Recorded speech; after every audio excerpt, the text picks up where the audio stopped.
few invented Bitcoin. Adam Curry, John C. Dvorak. It's Sunday, July 1st, 2018. This is your award-winning Gitmo Nation Media Assassination episode 1047. This is No Agenda. Guarding your reality all across Gitmo Nation, and that includes Canada. And broadcasting live from the capital Drone Star State here in downtown Austin, Tejas in the Cludio in the morning, everybody. I'm Adam Curry. And from northern Silicon Valley, where I'm organizing a 700-city protest to stop the war in Vietnam. Get out of Vietnam. I'm John C. Dvorak. It's Crackpot and Buzzkill in the morning. And we're back in 2018. You okay? A little flashback? Stop the war. Is that what it was like to you when you watched it yesterday? All the 700-city protests you're talking about? Yeah, it didn't seem like it was quite as big as previous marches we've seen. Is that just my perception? It seems a little bit dubious that they had him at all. Yeah. I have two reports. Well, I mean, they're bitching about Trump's no-tolerance policy, which he ended 2 weeks ago. Yeah, but the march was planned. The permits were done.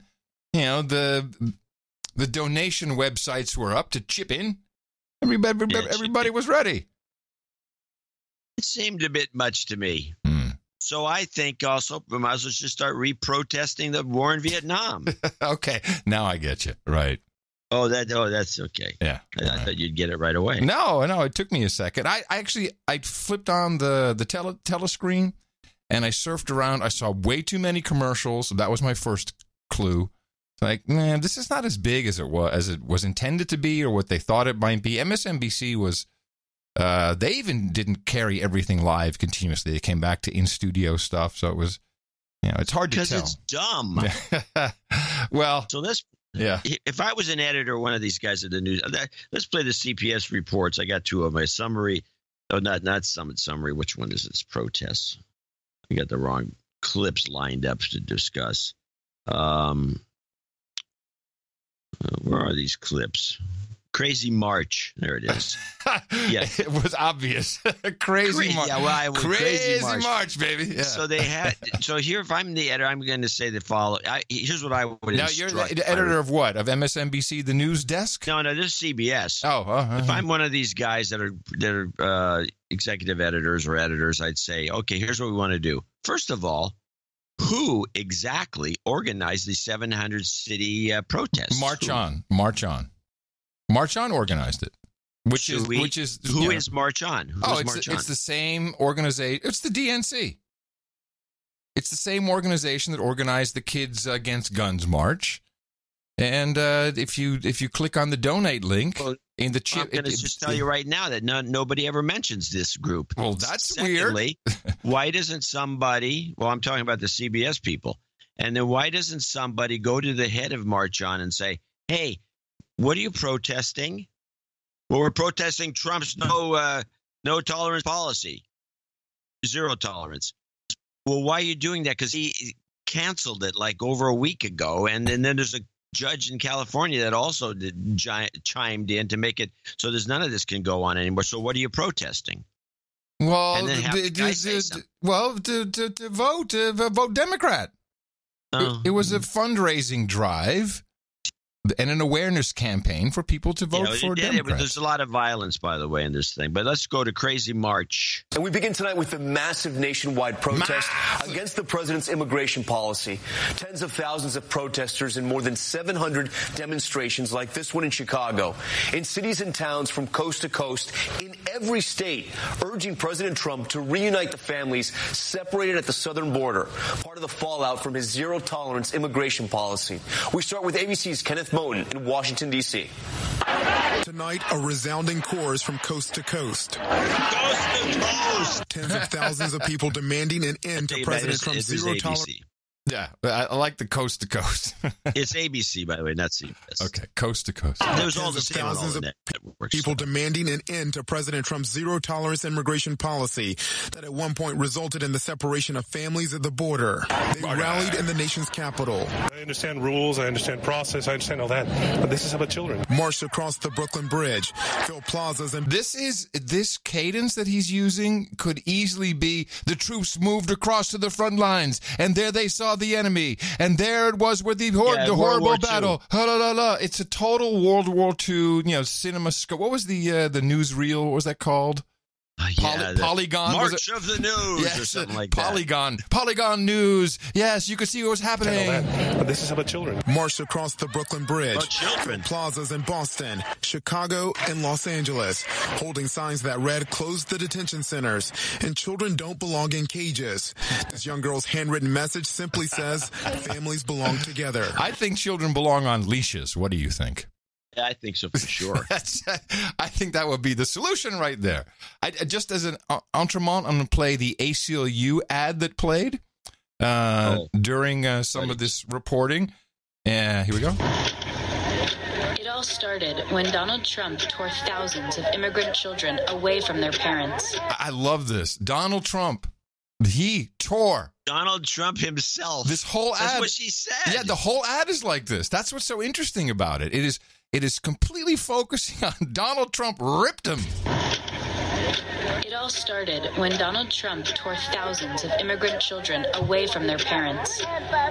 We the people challenged him in court and in the streets. Then Trump was forced to admit that his policy was wrong, and he caved. The court just ruled that Trump must reunite every family he broke apart. Time is ticking. These children must see their parents again, and they're counting on us to act quickly. That's not exactly what the court said, but, okay. The court didn't say, lies. You must reunite the children. He was lying to the public. Yeah, and taking money. Not mine. What network are you on, by the way?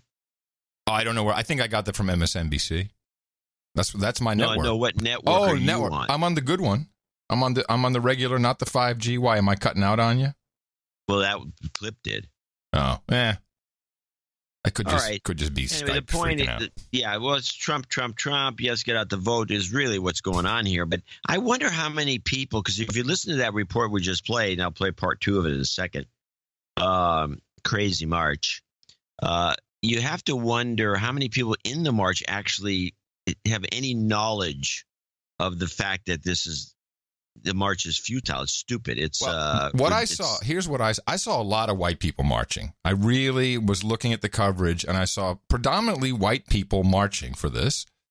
I'll back you up on that, because locally it was the same thing. It's mostly white people, and mostly young white people and children, and the locals who have no interest in children whatsoever. They don't want any. They're all atheists. They hate kids. They got dogs. They don't care. They got dogs. They hate kids, but there they are. Yeah, Trump stinks. I'll just play this one clip. The MSNBC. So they played this clip, I think, with the star of the show, of the D.C. speeches. And there were lots of stars. John Legend out there singing his heart out. Everybody else singing for the kids in the cages. And this little girl gets up who clearly does not really know the issues. She shouldn't. She's 8 years old or something. But at least MSNBC was honest about it. And on a day dedicated to the rights of children, the biggest moment may have come from one of the smallest voices. This is evil! It needs to stop! Many will find 12-year-old Leah's message hard to forget. No, 12, sorry. It makes me sad to know that children can't be with their parents.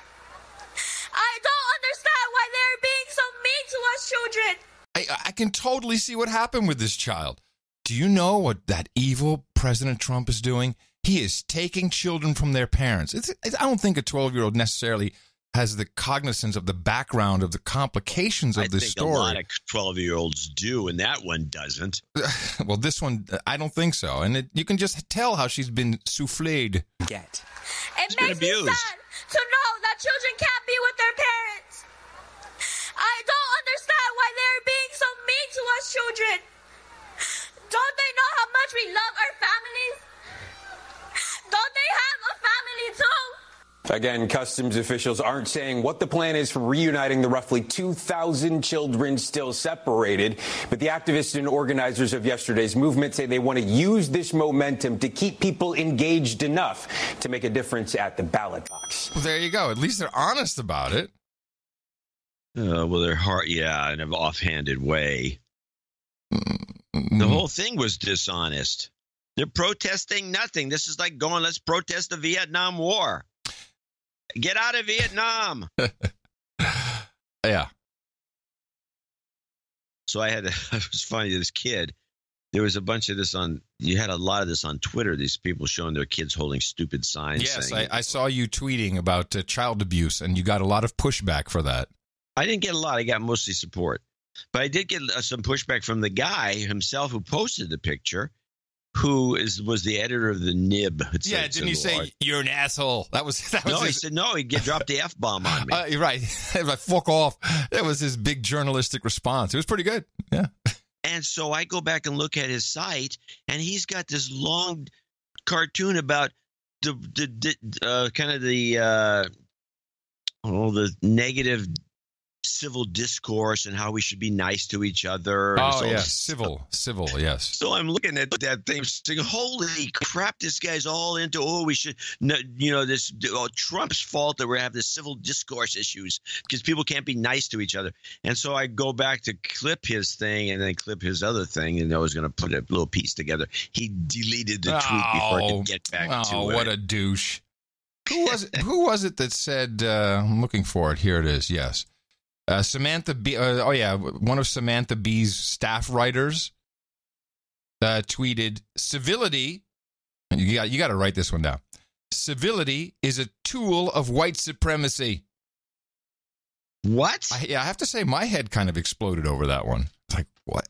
Wow. Civility is a tool of white supremacy. I can find a pen that writes. Huh? Let's see if I can find a pen. Oh, you're actually writing it down. I am. Yeah, it's a good one. It's a tool of white supremacy. I didn't realize that. Well, I'm sorry I called for it. Well, I feel like a big white douche. You are a douche. Yeah. Well, thanks, you man. Civility white supremacist. Can we play part 2? Yes, let's finish it up.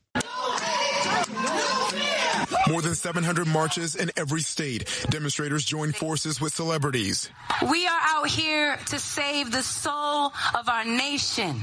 And politicians. Don't give up! President Trump signed an executive order to stop the separations, but more than 2,000 children still haven't been reunited with their parents. This 7-year-old from El Salvador, separated from his mother for a month, reunited just yesterday in Virginia. Our Tom Yamas at the border this week asked the head of Customs and Border Protection about the legal back and forth and the public pressure. At this point now, where we were separating families, then the executive order came out and we're keeping families together.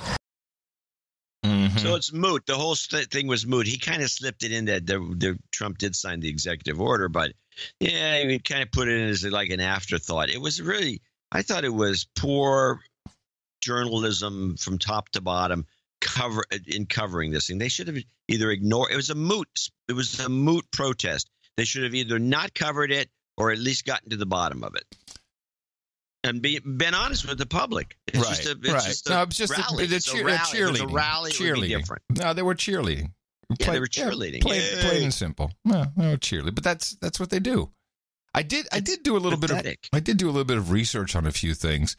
Mainly the asylum part. Everyone's always talking about the broken immigration system. We need comprehensive immigration reform. And the immigration system works. I've always complained that it's too expensive, but if you want to come in legally, although just a side story, you know Lex, right? My first boss, Lex, my buddy. Lex, your buddy. With the largest Warhol collection in Europe. He's worth millions with that Warhol collection. Yeah. So he sent me a note. He says, "I'm done." It's like, what? And he's 70. Why is he bitching about the Vietnam War? 72, 73 now. I'm done. I hate that. I hate your country. I hate that stupid Trump. Like, what's going on? What's going on? He says, I wanted to go to, my son is having a kid in Canada, and then I wanted to swing by New York and check out some galleries, and I was refused an ESTA. I said, you were refused ESTA? Yes, because I visited Iran. I said, and it's true. If you visited Iran, if you have that stamp, then you have to have a separate interview, and then maybe in a year you'll get your ESTA waiver. Yeah. Yeah. You can go straight to Canada. I'm sorry? He wanted to go to Canada. Yeah. What he's bitching about is he couldn't go to New York for a little while. Yes, of course. That's what. And I agree. And I said, just so you know, that's a regulation that was put in place in 2015 by Obama. But otherwise, I understand your frustration. That's okay. But then as I was doing more research on this, because that part really basically isn't broken. It's just expensive to come into the country and go through the process legally, which I certainly think we could do better on that. It's the asylum part that I never really looked into. I mean, are you familiar with the asylum regulations for the United States? I'm not perfectly familiar with them. See, I always thought you can ask for asylum. Yeah, I always thought that there were certain countries that were pre-approved, and so you could come in on if you're from that country, and it's a shit country, there's stuff going on, you're on the list, in you come. Not so. Yeah, well, that's not true. So, but when you look at how it does work, the problem is not the immigration; it's the asylum process. So I dug in a little deeper, and this is from the USICS, the United States Citizenship and Immigration Services website. You may apply for asylum if you are at a port of entry or already in the United States. You may apply for asylum regardless of your immigration status, as long as it's within 1 year of your arrival to the United States. Now, you have to show you are eligible by, let me see. There's a whole bunch of things that you really have to apply within that first year. So you can come. This is basically what's happening. People are coming in as long as you can slip in, and then within that year you can apply for asylum, and then you go into this long process, which takes quite a while. But you only have to prove that you are being discriminated against or are in danger based upon your political beliefs, religious beliefs, or if you're a member of a certain group, which is kind of broad. I was hearing something about this on one of the right-wingers talk shows where they were bitching about certain Christian cults in the Middle East. I would call them a cult, but they're, I guess, mainstream in some areas. But they were just offbeat. And they were not letting them have asylum, even though the Muslims in some areas are just burning their churches to the ground and killing them. And they were not getting asylum? They were not getting asylum. That's what they were complaining about, because other guys were getting asylum and these guys weren't, and they needed it. So, that whole process, which is not, it's decided by some judiciary decides whether you have the right or not. But I think the problem is that you can ask for that's the only thing I would change. It would be pretty comprehensive, but if you want asylum, ask it at the port of entry. I don't agree with this. You can come in illegally and then ask for asylum. And I think that's I know it makes that seems to be the only sense. That seems to be the only problem, except for the exorbitant costs of legal immigration. That seems to be the only real problem here. It's not that big a deal. They're rushing the border. Yeah, and when you do, you slip in, and then you're good to go, and then you can ask for asylum. And I think even though Mexico is, I'm sure that under certain circumstances you can get asylum from the atrocities in Mexico, in any South American country, in our own country. I want asylum from my own country. It's totally possible. So, to me, it's like everyone's focusing on the wrong thing. It's the asylum process that is the issue here. Let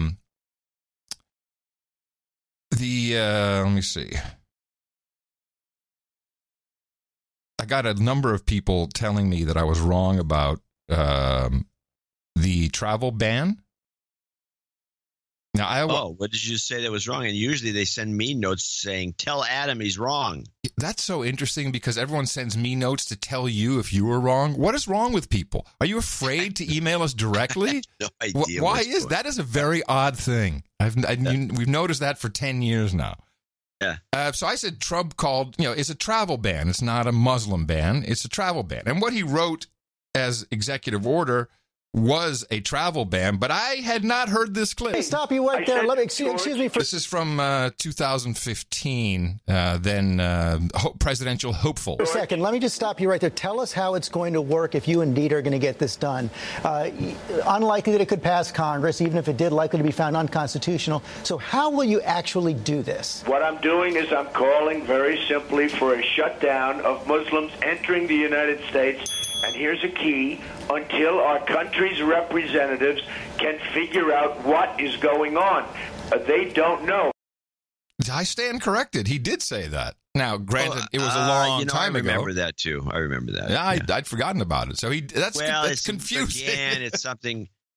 People are going to have to either make up their minds. Either Trump is just full of shit, which is what most people claim, and you have to take this stuff with a grain of salt when he says something, because it could go either way when it finally comes down to it. And only what's finalized counts, which is the way I think it has to be dealt with. Mm-hmm. Or you take everything at face value and you believe every word he says as the honest to God truth. And you can't do both of those things. This cherry picking. So he did say that. I remember that too. I think he said it more than once, actually. Okay. And it was always based on this, because we don't until we know what's happening. Right. But then the executive order came out. And it was clearly not a Muslim ban. Otherwise, it would have banned all of Pakistan from traveling to the United States. Exactly. Yeah. He did say it, though. Corrected once again. Yes. Now, No Agenda Show continues to correct ourselves.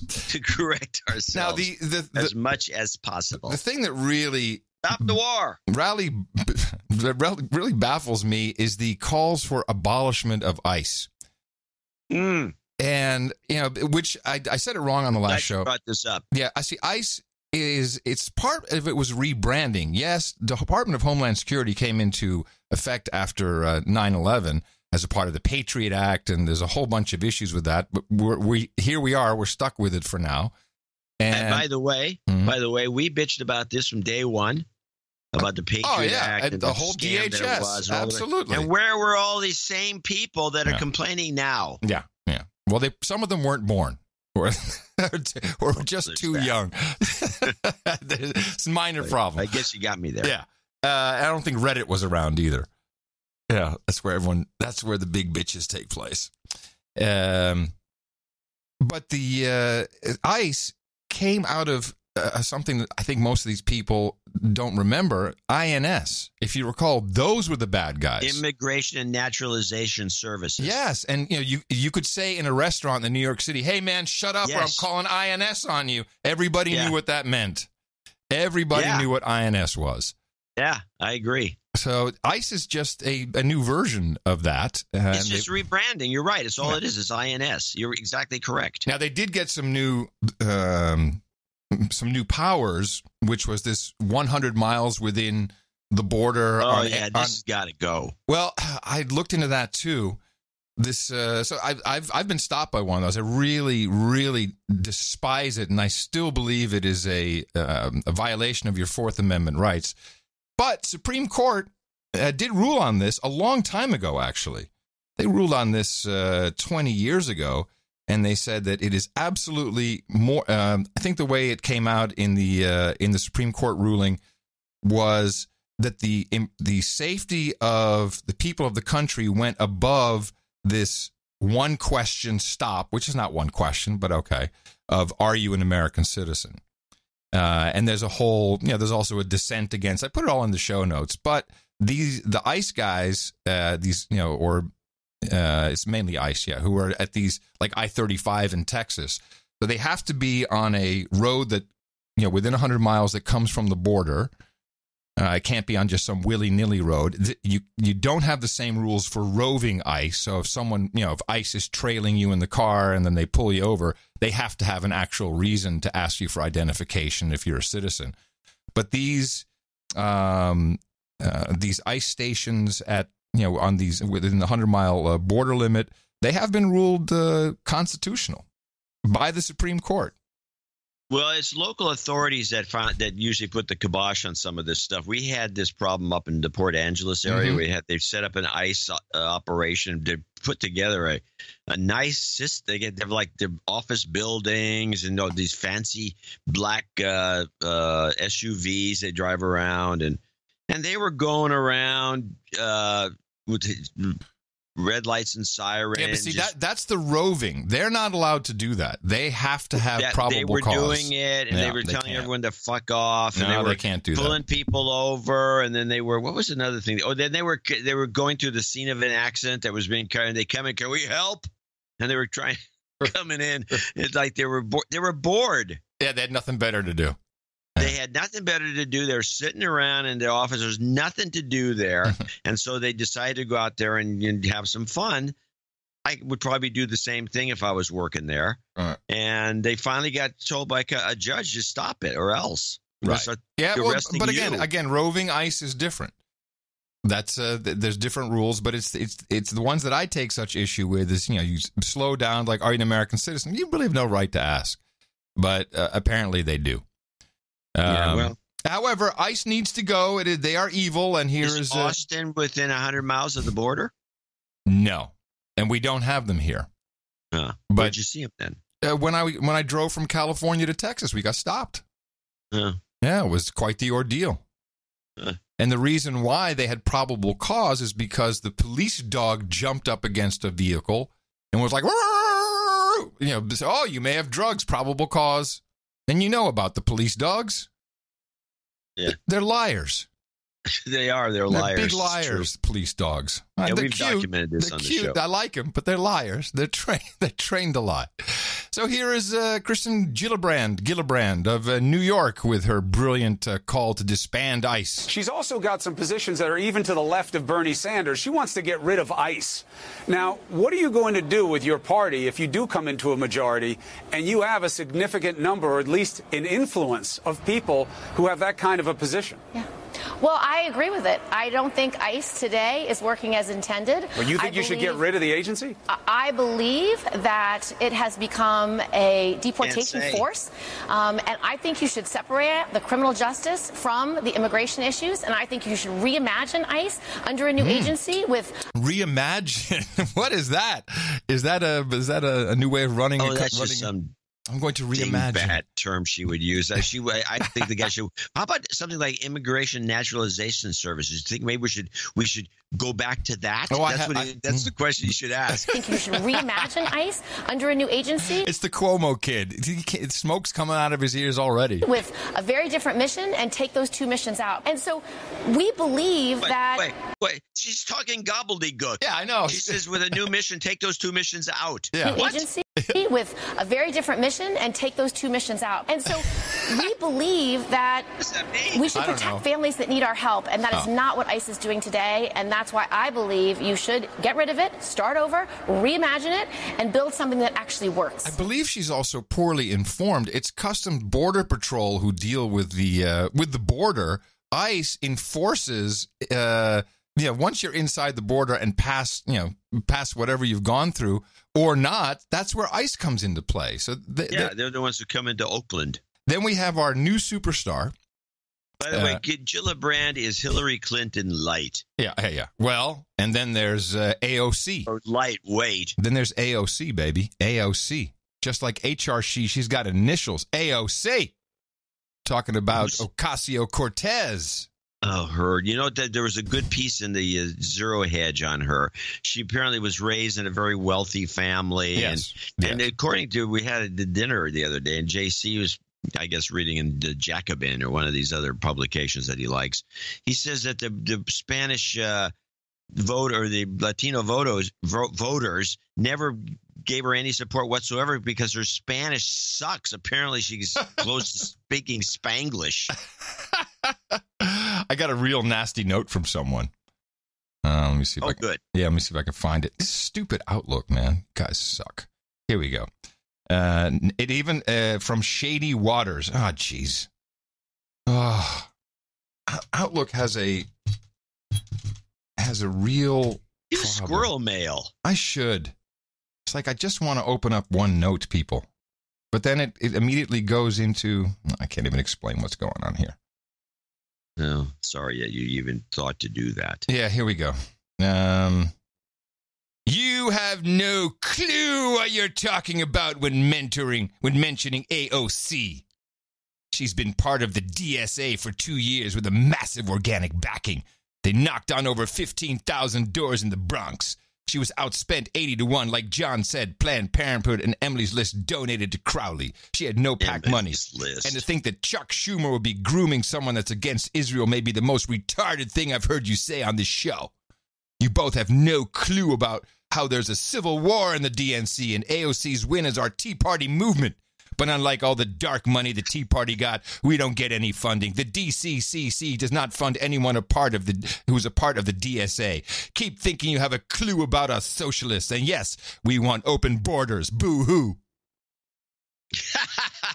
Seriously, I got a boo-hoo. Open borders. This is great. I got a boo-hoo. Hey, sucker, you're a stooge for the one world government. So now, Ocasio-Cortez she's very green. She's just fresh, so she's going to make mistakes, and we're going to point a couple out right now. Oh yeah, that'd be fun. But I will make note that Scott Adams says she is a master manipulator on par with the level of Trump.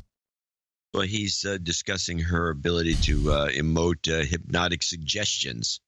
No, she may. I don't know if she's that good.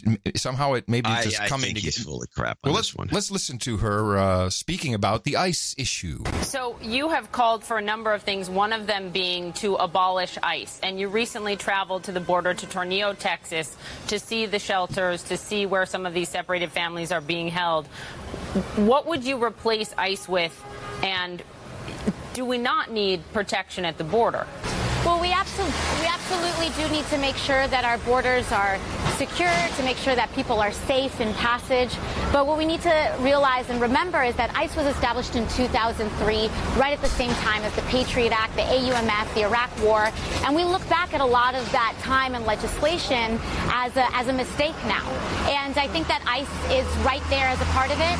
It has its extrajudicial nature is baked in to the structure of the agency, and that is why they're able to get away with black sites at our border with the. Now, I love this black sites. I'm like, wait a minute, black sites. The last time that was used was in connection with CIA torture facilities, torture chambers in Estonia or Latvia. Which now I don't know where she got this from. But she's really going to make a big mistake here, and we know here at the No Agenda Show that these facilities are not run by Health and Human Services. They're run by outfits like TCA. No. Like the one South Key, the one here in Austin, who gets $100 million a year. These are I thought they were run by the corrections guys. No. We went through this whole thing. It's the immigration orgs, the NGOs who pick these people up. Okay. And they put them. The Walmart is owned by South Key. Well, not South Key, the other one. But it's all owned by these NGOs who have balance sheets and who have the South Key. It's not a Walmart. It's a Walmart-like facility, or it's a former Walmart. Yeah, but it's not Walmart. No, it says Walmart on the building. It's a former Walmart. Come on, just call it a Walmart. Take the Walmart sign down. Anyway, so now she's talking about black sites. All right, let's find out what she's talking about. Separation of children. We are committing human rights abuses on this border and separating children from their families, and that is the structure of the agency. We can replace it, and we can replace it with a humane agency that is directed towards safe passage instead of the direction of the criminalization. What do you mean black sites? What do you mean about black? I'm glad she asked the question. Black sites. So I was just nice. Yes. So actually, we were just hopping off MSNBC and. Oh, big mistake! You do not go on CNN and say we were just hopping off MSNBC. That She'll learn, but that's a mistake. The criminalization. What do you mean black sites? What do you mean about black ICE black sites? So I was just yes. So actually, we were just hopping off MSNBC and they were talking about it. Basically, what we have is that people are not able to access. Even our own members of Congress are not able to access what is happening in these sites, and that in and of itself, the secretive nature. And when we know that, what she's talking about is journalists and Congress representatives with journalists and cameras wanting to go in and shoot video in these sites, which is a pretty clear violation of these children's privacy, or of anybody's privacy. And it's quite honestly, it's ghoulish. It's ghoulish to go in gawking at the suffering of people. And they come from suffering. Their suffering is extended until we figure out what to do with them. But to call that a black site and infer that there's something nefarious going on, I think is just, she's green. Site. She's green. Access, even our own members of Congress are not able to access what is happening in these sites. And that in and of itself, the secretive nature, and when we know that children are being kept and that human rights abuses are happening in without any sort of transparency or accountability. Tons of transparency and accountability, but you need to go to the companies who are contracted to do it. That is where we're at right now. That is simply what is happening. I would note those facilities run by HHS, but I know some of the lawmakers who've even gotten inside have not been able to see some of the children. Yeah. Fine. By the way, let's stop for a second. Who is this woman, AOC, to be there in the first place? She's a candidate. Yeah. She's a candidate running in a district in New York. She's a superstar. And she's down in Texas nosing around as a candidate. What has it got to do with the locals in New York, in her neighborhoods, or wherever she is running, whatever district? What's this got to do with anything that she should be doing? It's for and working. She's not like a congressman doing an investigation. She's a candidate. Yeah, running on a platform of abolishing ICE. And I have some thoughts for that. Well, I'd like to hear them. Yeah, we need to rebrand. And, so ICE, their job is to protect us from aliens. And there you go. All of a sudden, I had it. We got the Space Force. We need spice. Spice is the word. Spice. So we have space. Yeah, we need to add space to the aliens. So not just ice, but call it spice. Yeah, well, it's... And it would sound nicer. Hey, Spice here. Oh, hey, how you doing? I think it would be nicer. Yeah, maybe. It's an idea. So I did this. You saw the newsletter. Yes. Wow. So by the way, the advertisements, the misogynist advertisements. Yeah. Whoa. That's some crazy stuff in there, man. It's great. The sexual over and undertones are off the hook. What a bunch of douchebags we were in the 50s. That's the advertising industry. It wasn't necessarily the public. Good point. It was the people in New York City. Mm-hmm. The admin. Now, so I do this. I did a couple of ads. Once I get my Photoshop out, I get to work. But you gotta dig in the back of the shed. But it's there somewhere. So I did this ad. I did two ads for two political posters. I did one for AOC. Mm-hmm. Oh yeah, which was in the newsletter. That was a good one, although technically impossible. Oh, well, hold on a second. And then I did one for Maxine Waters. Yeah. And the Maxine Waters one was really, I thought, was funnier, but I didn't put it in the newsletter. It's just on Twitter. I'll put it in the next newsletter. So this one, so I run that thing with she's running. It says Cortez or Oliveras, whatever her name is, AOC or Cortez for president 2020, and with the catchphrase, "Why not?" Yeah. And so I get a bunch of mail and people on Twitter. You do know she's not eligible. She's not eligible because she's too young. People just don't understand your high level of comedy, John. They're maybe grooming her. And okay, wow. And so the Maxine Waters one was worse. I did this as Maxine Waters. We just have to say that you can the Constitution states you can only be president if you're 35. So 2020, she would not be old enough to be eligible. Yeah. And I'm nodding my head. Oh, really? Yeah, that's part of the humor. humor. She's running. So the Maxine Waters says, Waters 2020, the time for change is now. And then it says, quote, if I'm elected president, the first thing I'll do is impeach Donald Trump. And so and people went, don't you know that's not possible? Yeah, I got a bunch of notes. I got one note said, if the time is now, why is she running in 2020? That's one. And then she said, I don't think it's possible to impeach Donald Trump after he's out of the presidency. And a bunch of these kinds of notes. Oh, God. And why? And then why are you propagating fake news as this existed? It's unbelievable. And that's now, you haven't seen this. I mean, it's really flowed over to Twitter. I think, the Facebook, I haven't been on it since I left. Was it now almost 2 months ago? Mm-hmm. At least a month ago. Yeah, you can wait all you want. I'm not going back. I get enough of it on Twitter, and you're seeing it now, too. By the way, the humorless masses yes, who are pissed off, brainwashed by Stephen Colbert to think the only thing funny is some slapstick about Trump. Humorless, brainwashed. Juan Sanchez, the founder of Southwest Key Programs. This is the company that gets about $100 million a year, headquartered in Austin, to handle these kids. He's out there crying now.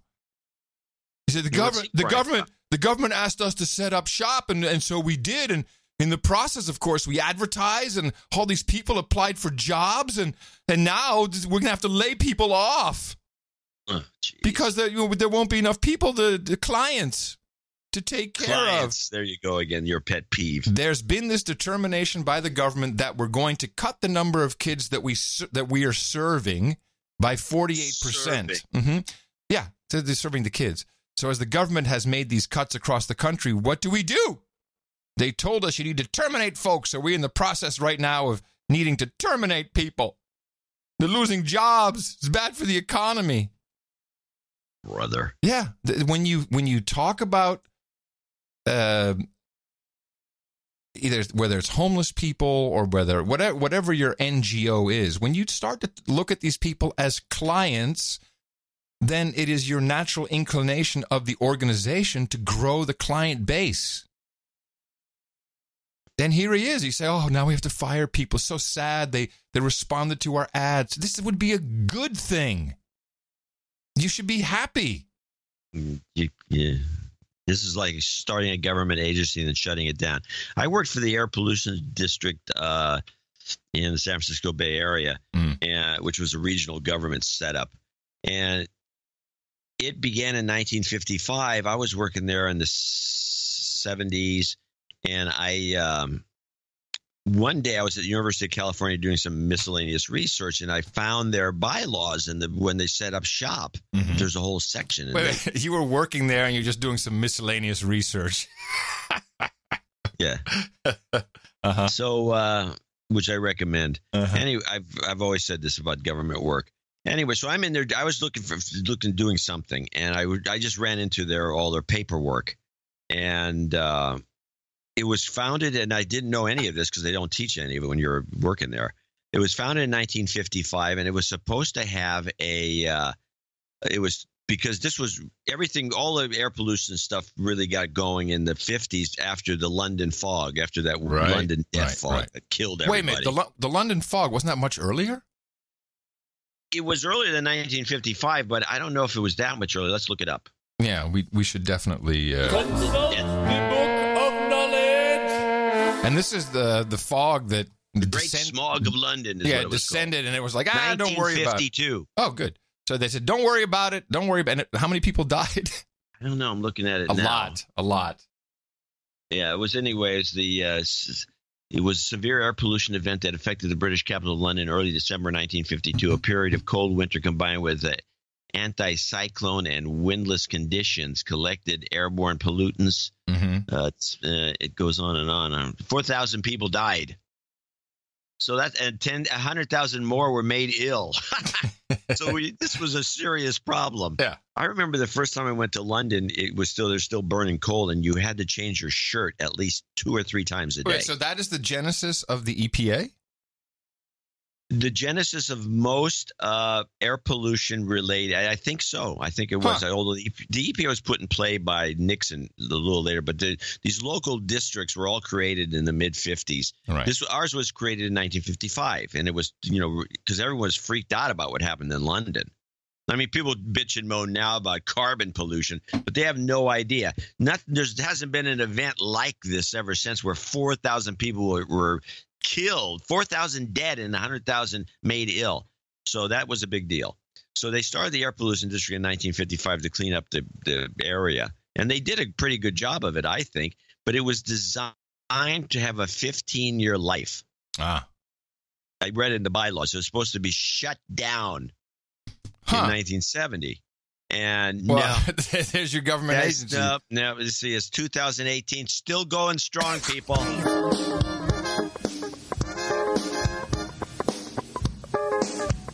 You might die sucking in soot.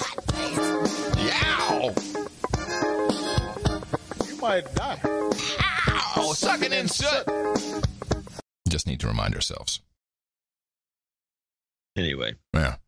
So these agencies, once they get going, and this is kind of people who study government will all say this, you start something, its job is to get more money and get a bigger budget every year. And they never cut expenses. And when they talk about cutting expenses, they never talk about, we talk about this on the show constantly, they're not cutting expenses. They're cutting the next year's budget increase. The natural increase. Exactly. So we also have the Supreme Court issue, which is, this is all just Gitmo Nation stuff here, but it's being talked about worldwide, and I do luckily have some crazy Euroland stuff. I'd like to hear that. I have two clips, because mine, I'm just showing the slant of, in this case, CBS, not ABC, and there was a new piece that's going around. Somebody challenged us to discuss it, which apparently the New York Times has said that somehow because Trump's son knows Kennedy's son, that it was suggested. Yeah, I looked at this. It's bull crap. Kennedy's son apparently worked at Deutsche Bank, and he helped Trump get some loan, which I think is factually incorrect. But guess what? The former New York banker knows, so I'm going to ask him. So we'll find out if So the idea is Justice Kennedy worked with the Trump White House to screw everybody by punching out at the right moment so they could elect a new, crazy Roe versus Wade abolishing justice because there was already some collusion behind the scenes with his kid and Trump. It seems to me like Trump owes him, but okay. Yeah, it's true. That's the way I look at it. Trump owes this guy a favor if that story is true. And the other thing is these guys are pretty, you're set for life when you're a Supreme Court justice. Nobody can push you around or shouldn't be able to unless they have a gun to your dog's head. And the guy's either insincere about quitting. I don't see him wanting to quit to give Trump the extra pick in time before the election. So at least, I think there was some thought about that, but he obviously had it in mind to quit within the next few years anyway, and this would be a good time to do it because you don't want, it just seems to be the most convenient way to go because they can really ramrod some guy through as long as they get the cooperation of Murkowski. And you know what the call for is now though on the Sosh Nets, pack the court and #11. So the thinking now on from the Democratic Party is we can add another member to the Supreme Court. This is what Roosevelt tried to do.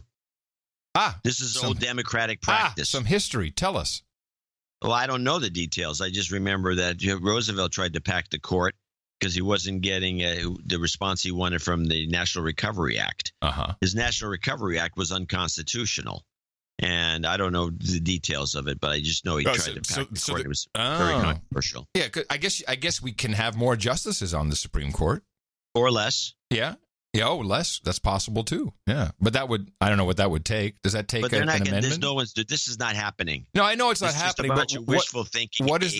I understand. But what is the legal process? Would that take an amendment? I don't know. You're asking. I just really don't know offhand. I'd have to look into it. We'll look into it and we'll have the answer for everybody on Thursday. We meaning you.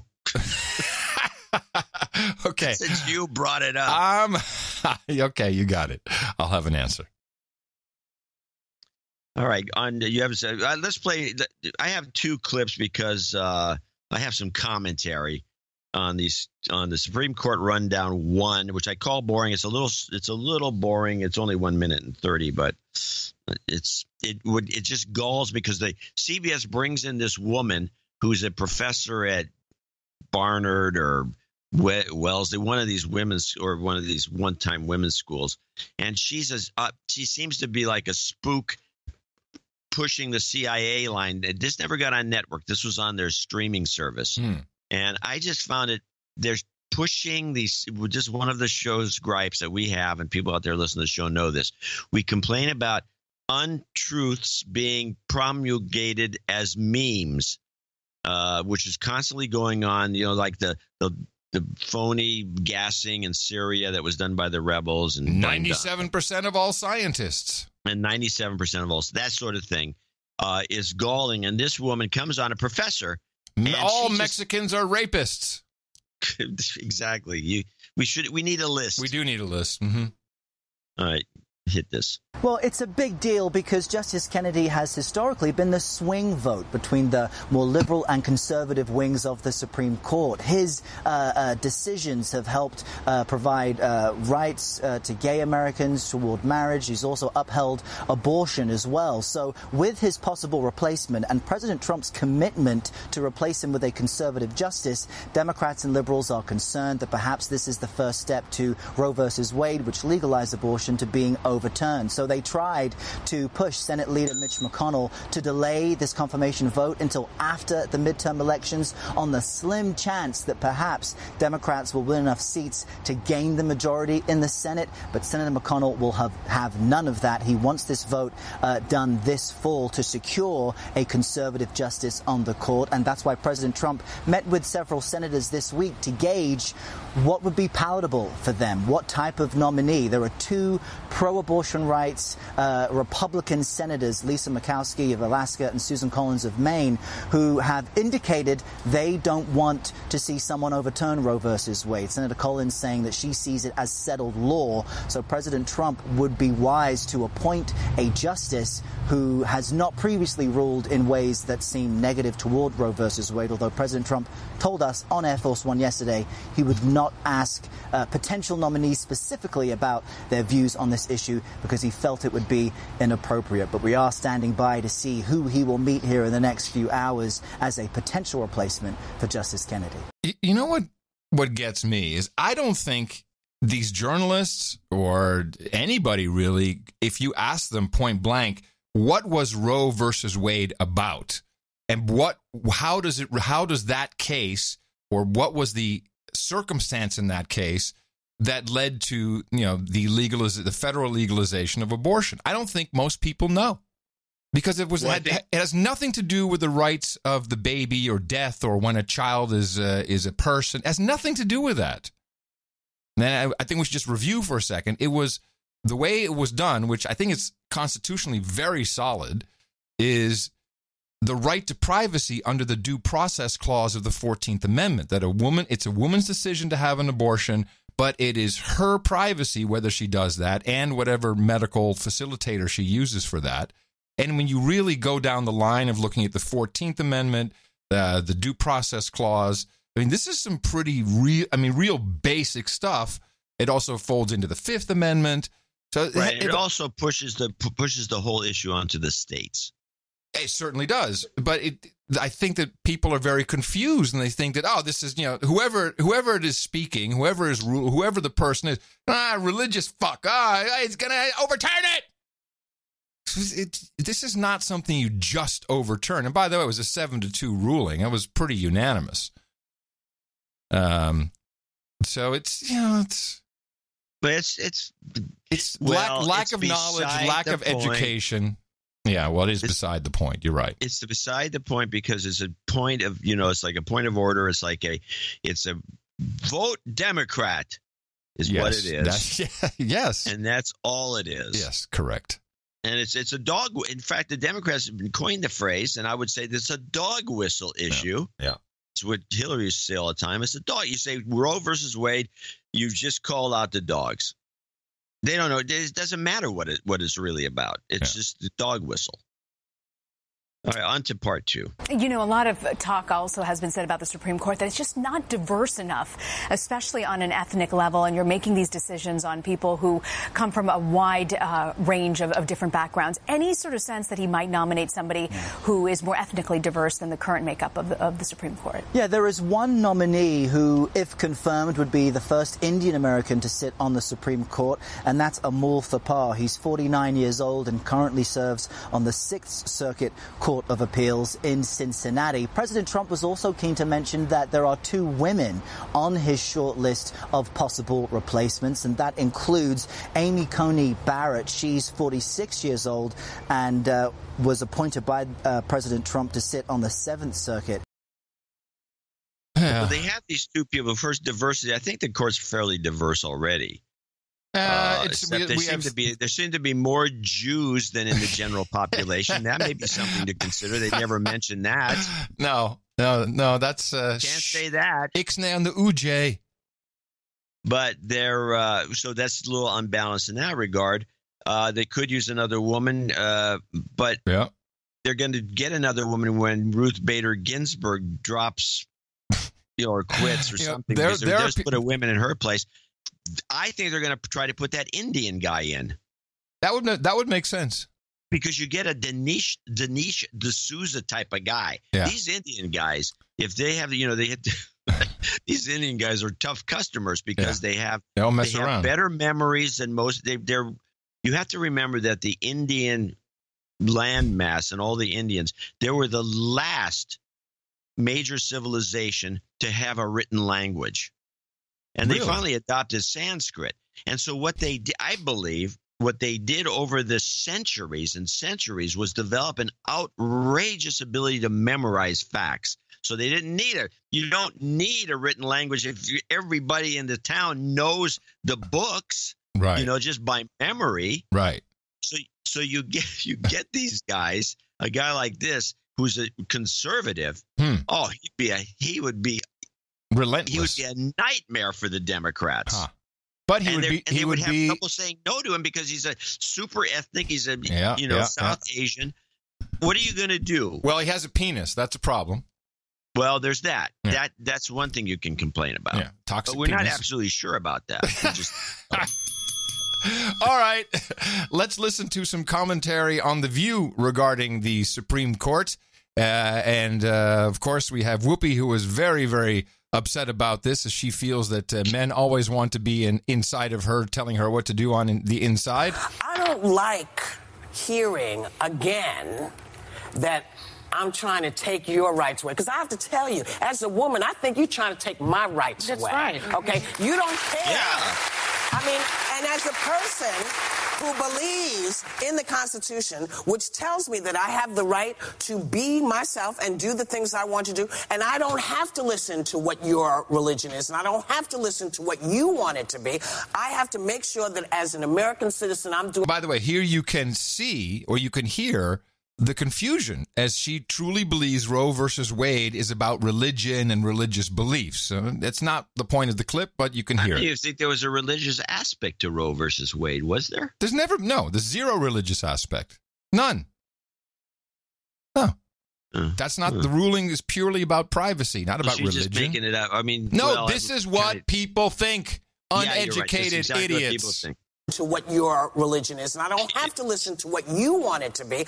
I have to make sure that as an American citizen, I'm doing the right stuff and taking care of business. I don't like this line that I, as a Democrat or an independent or whatever, is trying to take away anything from you. I'm trying to hold on to my personal rights so that you can have the rights you want. See, because if you take mine, I feel like you're the one with the problem. If you take my right away from me to judge what I do for my family and my body, I got a little problem with that. You got a problem. You don't want people to take your guns. Well, get out of my behind. Get out of my vagina. There she is, once again, begging people to get in so she can get them out. Yes. Now, but it was also get out of my behind, which I do not think is related to Roe v. Wade. No. But some sort of double penetration. Right, there we go. Michael Moore was on the Bill Maher show Friday. You want to hear some of that? I'm game. I thought you would be. Michael Moore, look at you with a standing ovation. Standing ovation. I do that for you every time I see you. Now, somebody told me you had a Hail Mary solution to this Supreme Court pick. You think it's not a done deal? Well, I don't think we should give up on the fact. Listen, the Senate right now is 51-49. Right. Sadly, McCain will not be able to vote, so it's a 50-49 vote. Right. Come on. Yeah, Come on. I know we have to, right, we've got to push it off till after November. And I don't trust every Democrat. And no, we have to hold the Democratic seats we have. But look, 90% of incumbents are always returned. I mean, so the Democrats in Montana and North Dakota. But please notice how quickly this all goes to you need to vote for Democrats. West Virginia, they've got to do their job. They'll do their job. Our job is to win Nevada, Arizona, and Tennessee, and they can all be won. But the vote's going to take place before that. The same. No? The vote. No. The idea is we first have to find ways to stop that vote from happening. Find ways? What does that mean? Well, I'll join a million other people surrounding the United States Capitol. Now we're talking. Stop the war in Vietnam. Bill, let me tell you something. This judge goes through for the rest of at least, all of our lives. It's a right-wing court. That's it. It's over. Combined with the White House and the Congress, of course. Yes, and if this is the last American president. So it's a right-wing court now. Well, I mean, you're... Sorry? You know, the thing that's always overlooked, and I get a kick out of it, is that it's a right-wing court now. Yeah, the Kennedy has flopped over to the other side sometimes, and Roberts did too. So it's Kennedy and Roberts both have done this, and it's a right-wing court now. What's going to change? This is a fake argument. They've got a right-wing guy in now, and they're not reversing any of the old court decisions by putting a new guy in there. It's just a different right-winger. Yeah. Brennan's a right-winger, and the next guy will be a right-winger. It's nonsense. And you'll appreciate how they bring in a fictional story into this to kind of help people understand. No. Court. That's it. It's over. Combined with the White House and the Congress, of course. Yeah, yes. And if this is the last American president, then... Okay, all right. Yeah. Well, I mean, you're the guy who kind of... Why can't we do this? Because the Republicans control the Senate, and Mitch McConnell's going to call a vote before the election. I know, and he's going to call the vote. We don't know what are we going to do. No, we can't. They don't think like that. They don't think like that. They go to magical thinking, and they go, fertilized egg is a human being. Yeah. Fertilized egg is a human being. Now, is this unglued or unhinged? Which one is it? I forget. I can never remember. I think it's, I think unhinged. I think it's unhinged. And they say it over and over, and they've got millions behind them. When are we going to start talking like that? Talking is one thing. Stopping. We're the truth. We tell the truth. Okay. Why are we cheering? Woo! So we just lost the court. Yeah, that's not what's important. No, but seriously. No, but here, can I just make a serious point? Yes. In The Handmaid's Tale. Oh, geez. Now, I cut all this out, but I guess the director, the guy from The Handmaid's Tale or whatever, who was running the show, he was on there as well. So that's why he's bringing in The Handmaid's Tale so we can understand how it works. Because, Hulu will tell us our future. The best part, Bill, let me just tell you this. This is a serious point. The best part of the show are the flashbacks where she tries to figure out where was the point when it was too late. Right.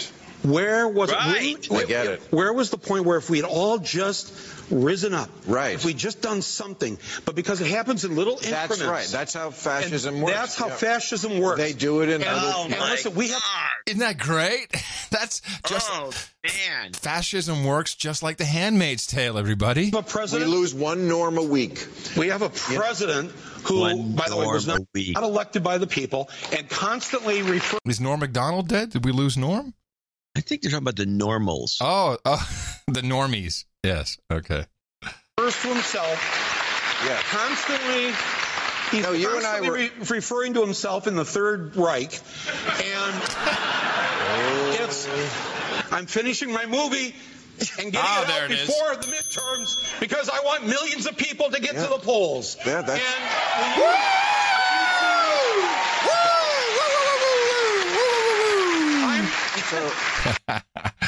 These guys would just love it if we had a one-party system.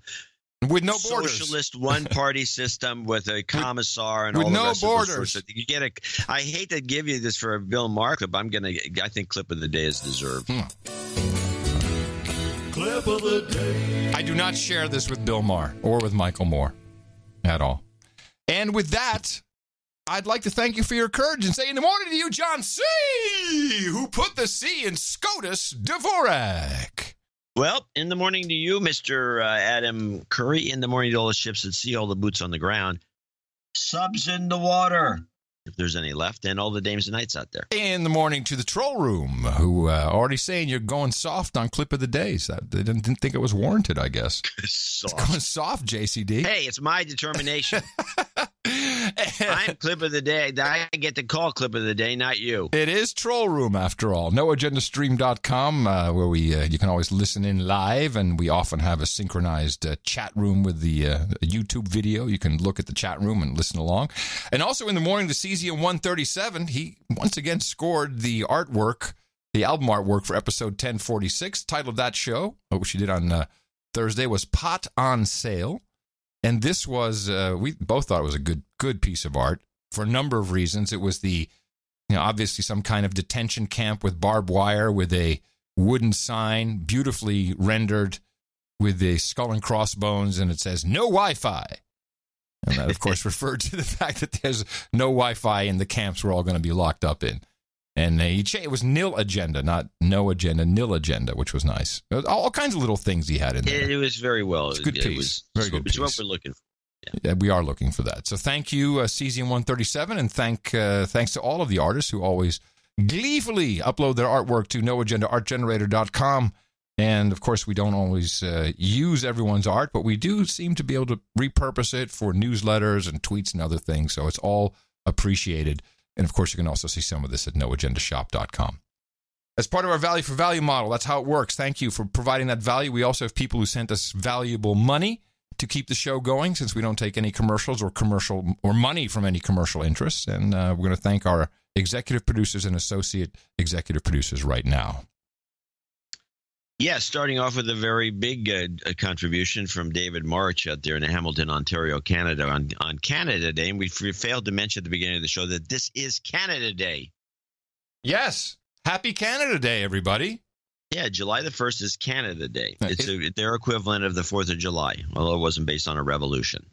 Wow. I saw it in the newsletter. It was based on an evolution. Do they do fireworks on Canada Day? Oh, yeah. Of course they do. Oh, nice. So there'll be some nice fireworks display in most of Canada. David March in Hamilton, $2,000. Whoa! Yeah. Oh, it's $2,000. We get these $2,000 guys every so often. Well, he does it once a year, I think. Well, I think we had one... but he does. A few months back. David yeah, donates he always sends once a year. But he says, I'm sending this note, and here's directly to Adam. Normally, I do my donation around February for my birthday. However, this year I got the worst thing that happened where my father passed away right before my normal donation. Since then, I've been dealing with the estate and only recently got probate, which is a process you have to go through. I didn't know how they did it in Canada.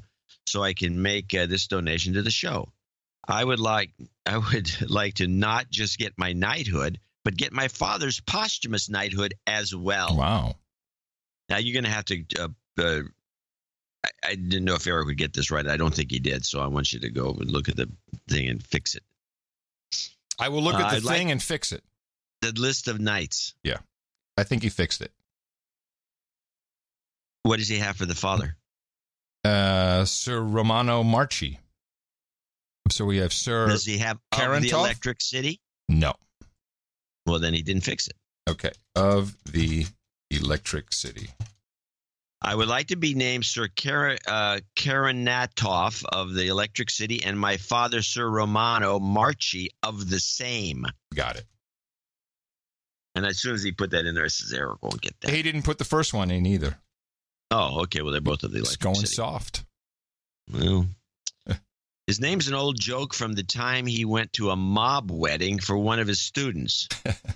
A joke, I guess, is not going to be explained to us. No, I guess not.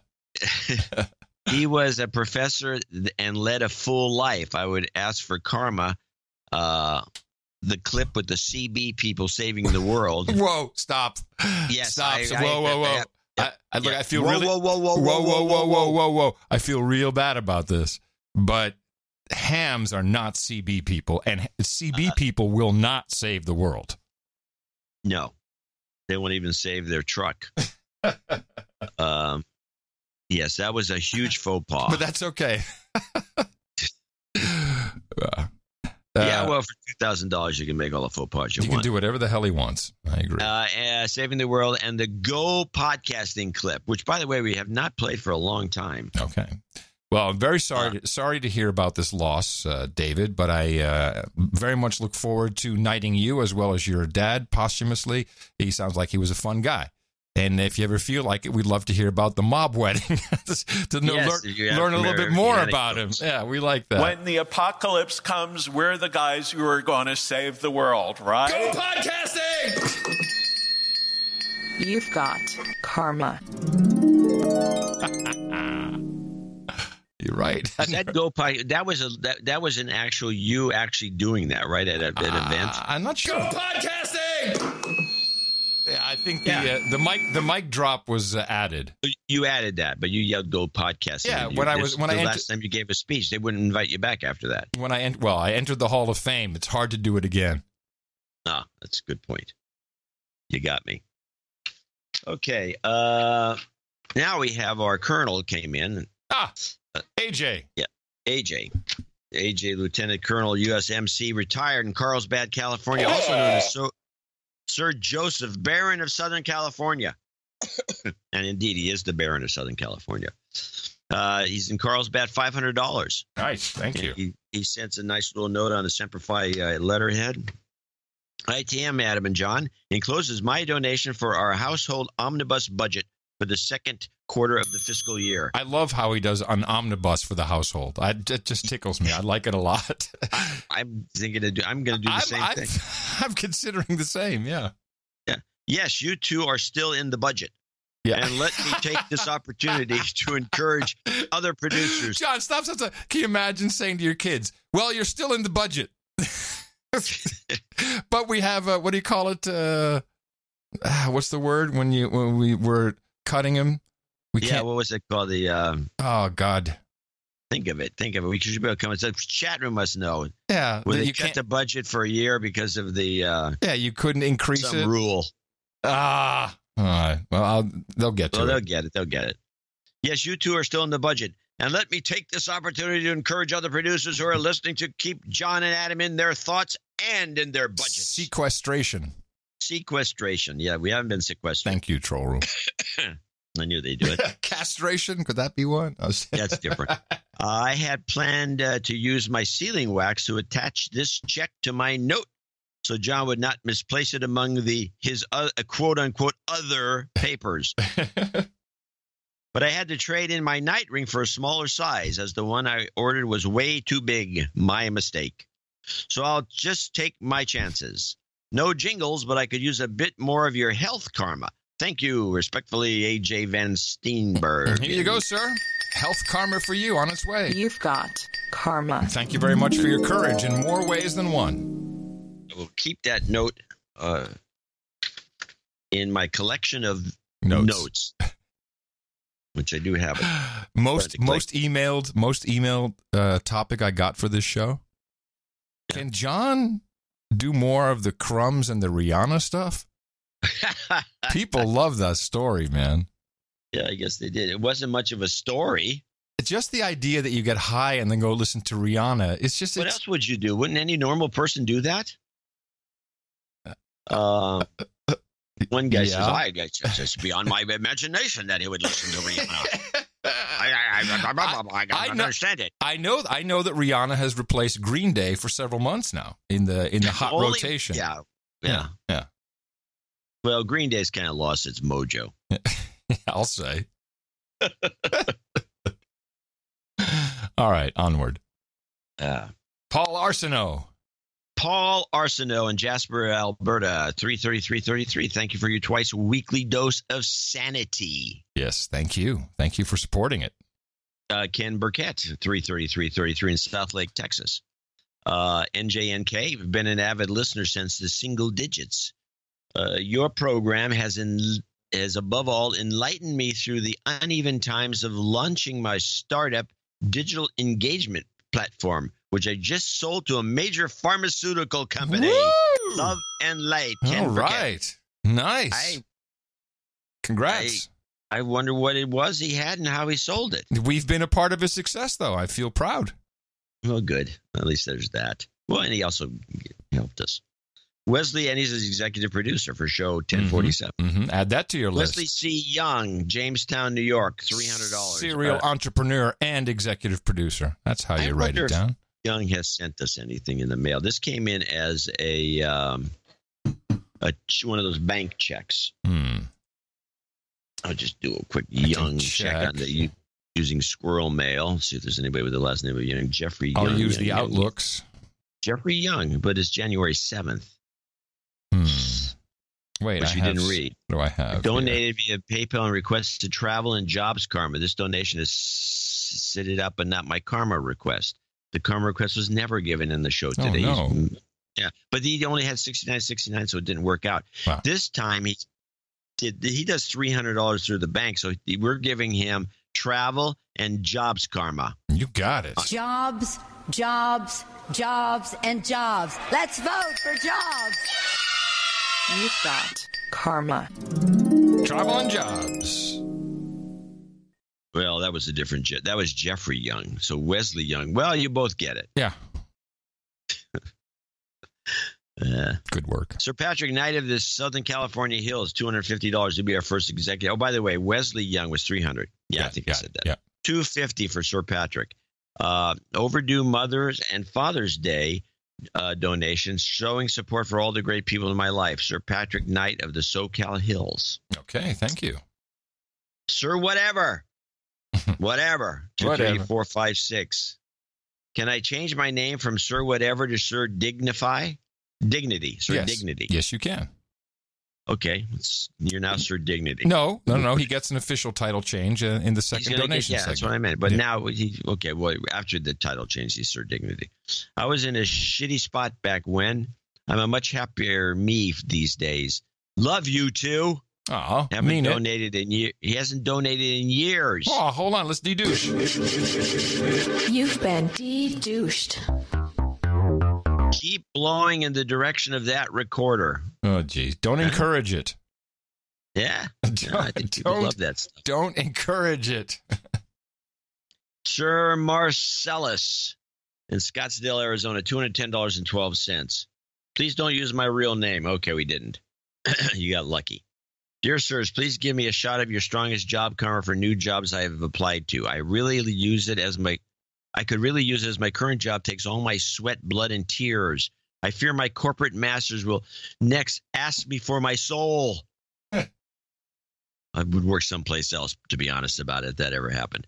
The funny part is I work for a company on the list of the Fortune 100 top best companies to work for. Jeez. Who knew marketing wasn't only for customers, but also for potential future employees, slaves. Yeah. Please send out some karma to all the No Agenda listeners, too. Spread that love. Sir Marcellus.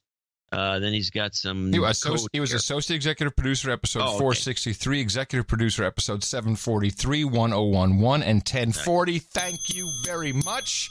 Extra special jobs karma for you. Jobs, Jobs, jobs, jobs, jobs, jobs. and jobs. Let's vote for jobs. You've got karma. There you go. And that wraps up our associate executive producer ships for show 1047. I want to thank all these folks for making the show possible. Yeah. Oh, thank you so much. Our producers, who we thank up front, it's just like Hollywood. But you see it on the TV shows. The people who brought in the money, they get the special mention in the front. And, of course, we want to thank as many people as possible. We'll have our second donation segment for that, $50 and above. And a reminder that we have another show coming up on Thursday. Remember us at Dvorak.org/NA. Now that you know how Roe v. Wade is working, July 4th is going to be fun. Our formula is this. We go out, we hit people in the mouth.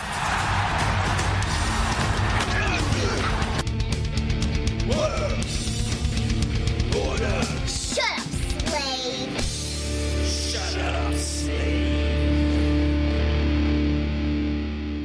I have a little local color I want to throw in here. Just kind of slow things down a little bit.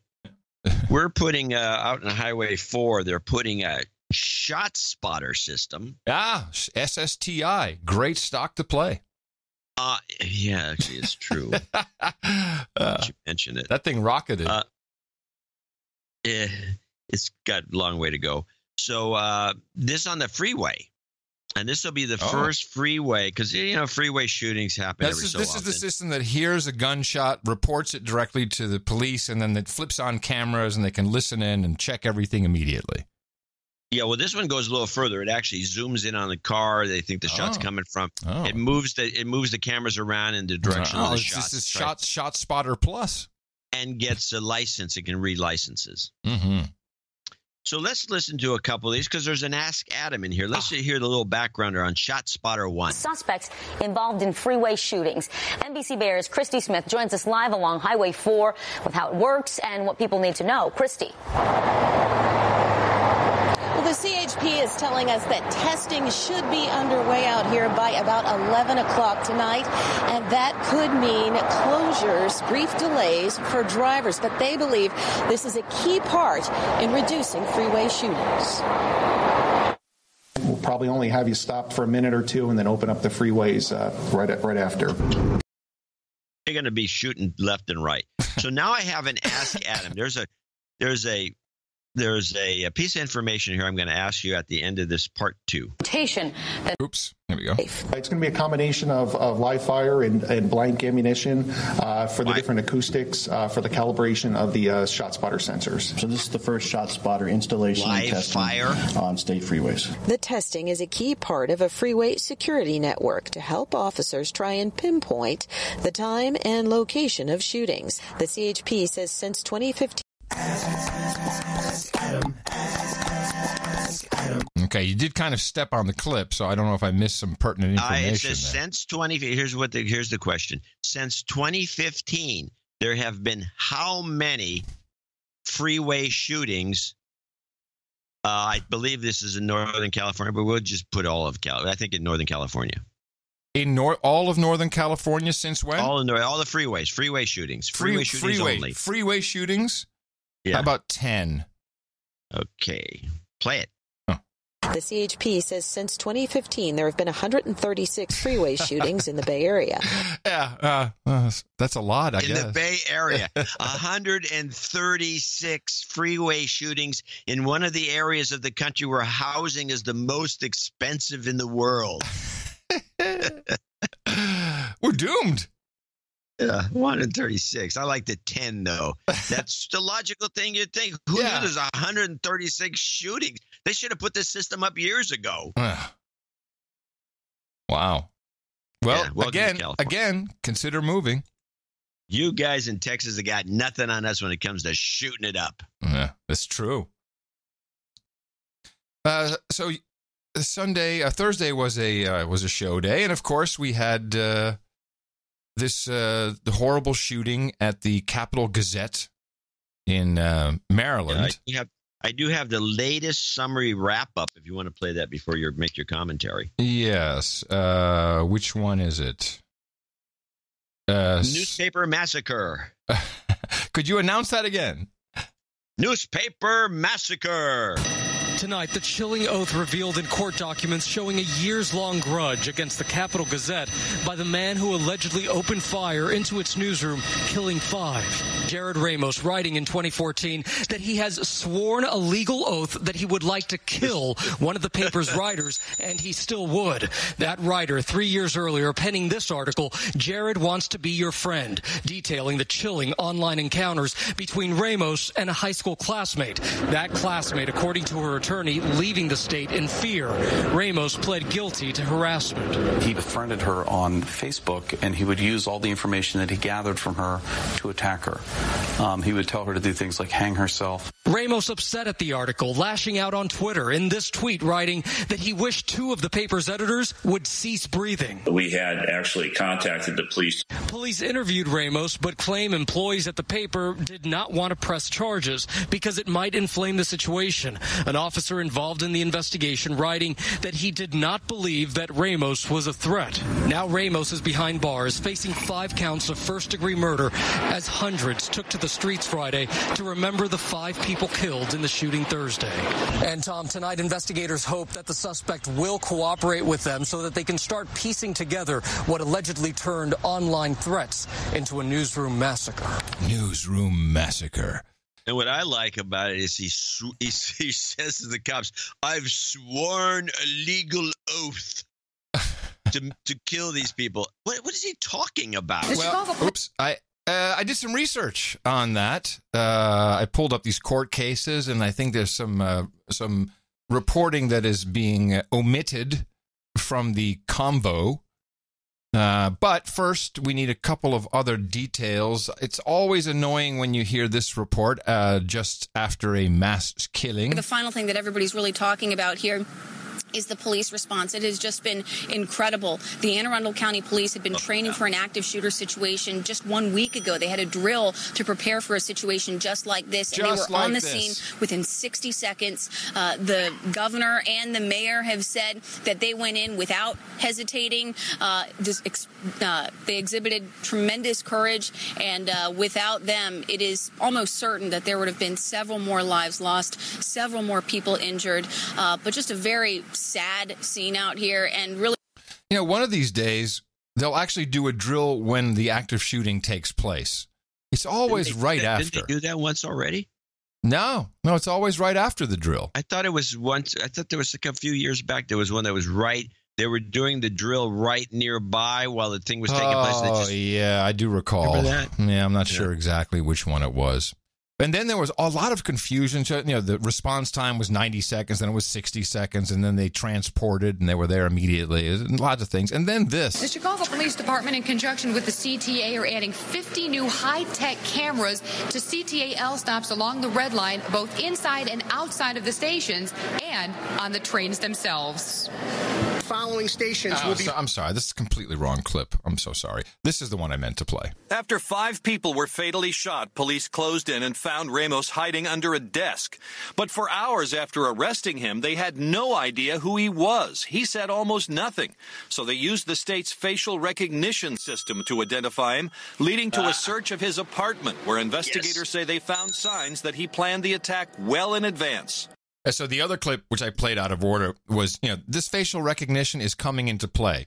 And although this was a police database, I'm sure, what is happening now is that Facebook finally has everybody. You too, Dvorak. You go to a meetup, you're in the database. Your face is scanned. It's in the database. Yeah, I'm aware of this. Of course. The pictures people upload, that is the most data you give away, in my opinion. I don't upload stuff like that. No, I'm not accusing you of that. People are foolish to do it. As a public service, I'm saying you give away so much information by uploading your pictures to these services. I mean, they're not just looking at facial recognition.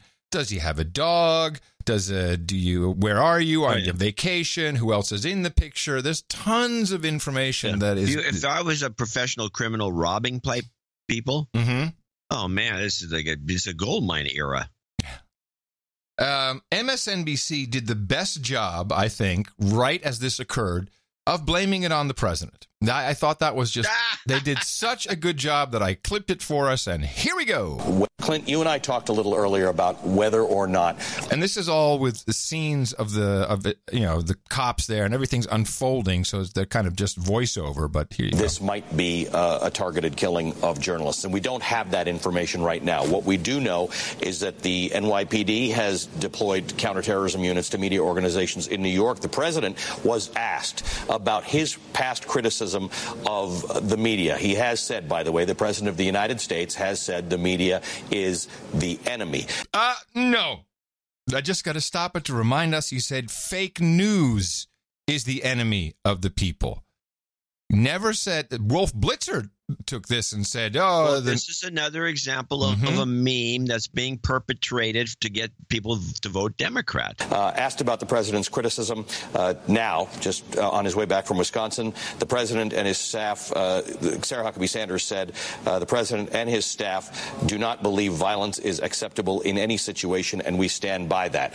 But Clint, let's just call a spade a spade.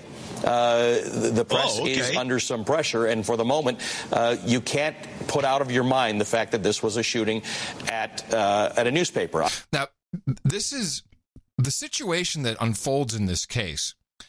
I find extremely interesting because journalists take on a new stance, and they sometimes they don't even get out of it.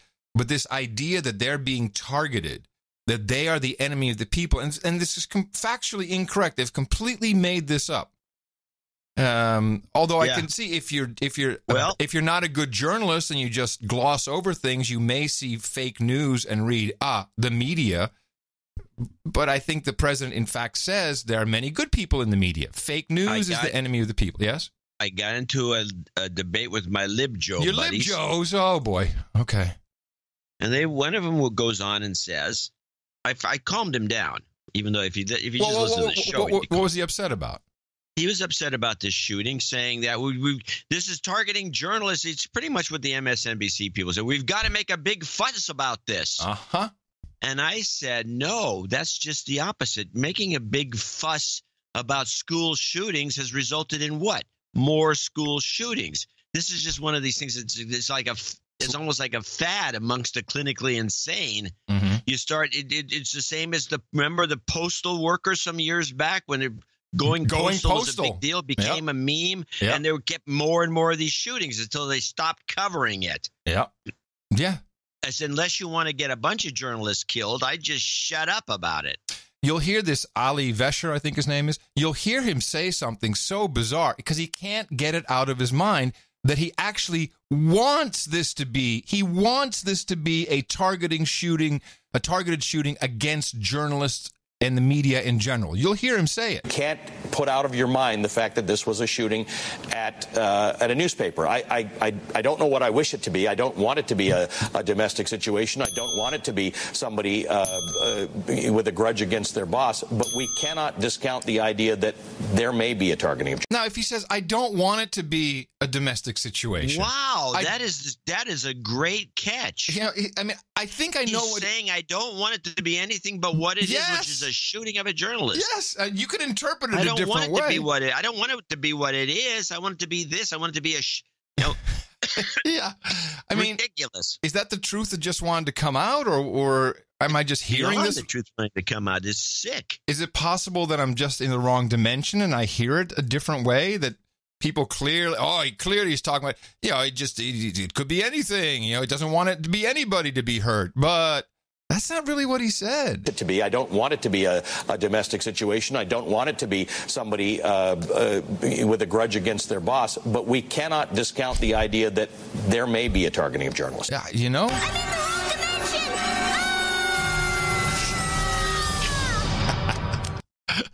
New ISO. Yeah, wow. It's a troubling time in America. We've had media personalities just in the last week that have essentially advocated they like to see vigilantes go at journalists. Who said that? Have you seen that? I think they're taking Milo. Milo came out of context. Milo. Ah, yes. He said something stupid. I got you. He's a media personality. Okay. So it's really the first time I think that we've had to seriously consider this in our own country. We've seen it with terrorists before, by the way. We saw it with the Charlie Hebdo attack in France, in Paris, France. And we've also seen even in the case of Comedy Central at one point was being threatened by extremists. Now, I love this. So we've seen with journalists, we've seen it with Charlie Hebdo, which was radical terrorist Muslims who went up and shot up the newsroom because they put a depiction of Muhammad on the front page. And then Comedy Central, first of all, Comedy Central not known for its journalists. And what was that about? It was radical Islamic terrorists who were going against South Park because they showed a cartoon depiction of Muhammad, or they were going to. And you remember that whole, so they're bringing that in as, so that is, we've seen this with Comedy Central. It has nothing to do with it. Nothing. And these guys are unhinged. Yes. But this is a whole new era. It really has brought in this new aspect to it where we would traditionally look, is this workplace violence? Is this a personal grudge? We, at this point, have to really consider, add it to the mix. Is this something John, we got to add it to the mix. Is specifically targeting media and media outlets, and it's an entirely new perspective. It is. It's not what this was about in the least. Well, they didn't know at this point, but they wanted it to be. We enjoy having to cover, but we are going to cover it. One major league category that would be set could he be attacking journalists because they are journalists or because of something they have written? And that will be a major league category. That could certainly be over in a matter of hours if, as Jim says, that's not what this is. It is just unfortunate that in 2018, that's where our mind goes. And in fairness, part of it goes there because the president has declared that the media is the enemy of the people. Yeah. Did you hear the last bit? Said it again. Yeah, because the media is the enemy of the people. Okay, well, you're making it up. Now, what is not really discussed is what led him to this. Yeah, there's some ancillary, like, something about a court case. But he was very upset about an article written in 2011 by staff writer Eric Thomas Hartley. Yeah, he's not even there anymore. No, nor is the editor at the time. But what's definitely not coming up in this conversation is how dangerous Facebag is. And I think it's a disservice that it's not being reported on. So I will read to you the article that made him mad. He sued the paper over the article over defamation. And the article is written in a snarky shit way, which is typical. And, tough luck. That's basically what the judge said. And he lost. He appealed. He lost again. They said, you may not like how the article was written, but nothing in the article was infactual. So it was a protection of the freedom of the press. But I need to read it to you because when you hear this, it's like, holy shit, get your kid off Facebook. The article was titled, Jared Wants to Be Your Friend. If you're on Facebook, you've probably gotten a friend request or message from an old high school classmate you didn't quite remember. For one woman, that experience turned into a year-long nightmare. Out of the blue, Jared Ramos wrote and thanked her for being the only person to ever say hello or be nice to him in school. Sound familiar, people? Ever receive one of those? She didn't remember him, so he sent pictures. She Googled him, found a yearbook picture, and realized they apparently did go to Arundel High together. He was having some problems, so she wrote back and tried to help, suggesting a counseling center. Mistake. Do not respond to idiots on Facebook. I just thought I was being friendly, she said.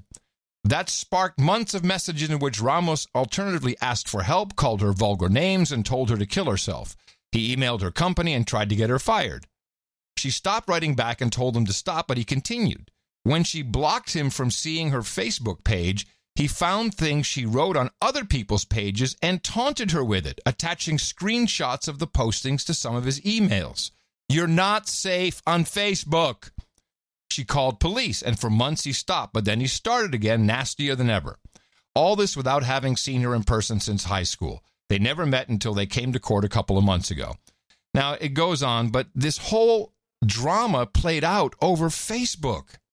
And no one's really reporting on this part of it. Yeah, it was stalking, cyber stalking, toxic masculinity, whatever it was. But, and the article, I'm not going to read the whole thing, but there's some snark in it. But I from what I could see, there was nothing factually incorrect. The only real mistake here is don't respond to morons who are saying hello to you on. Get off Facebook. It's dangerous. Yep.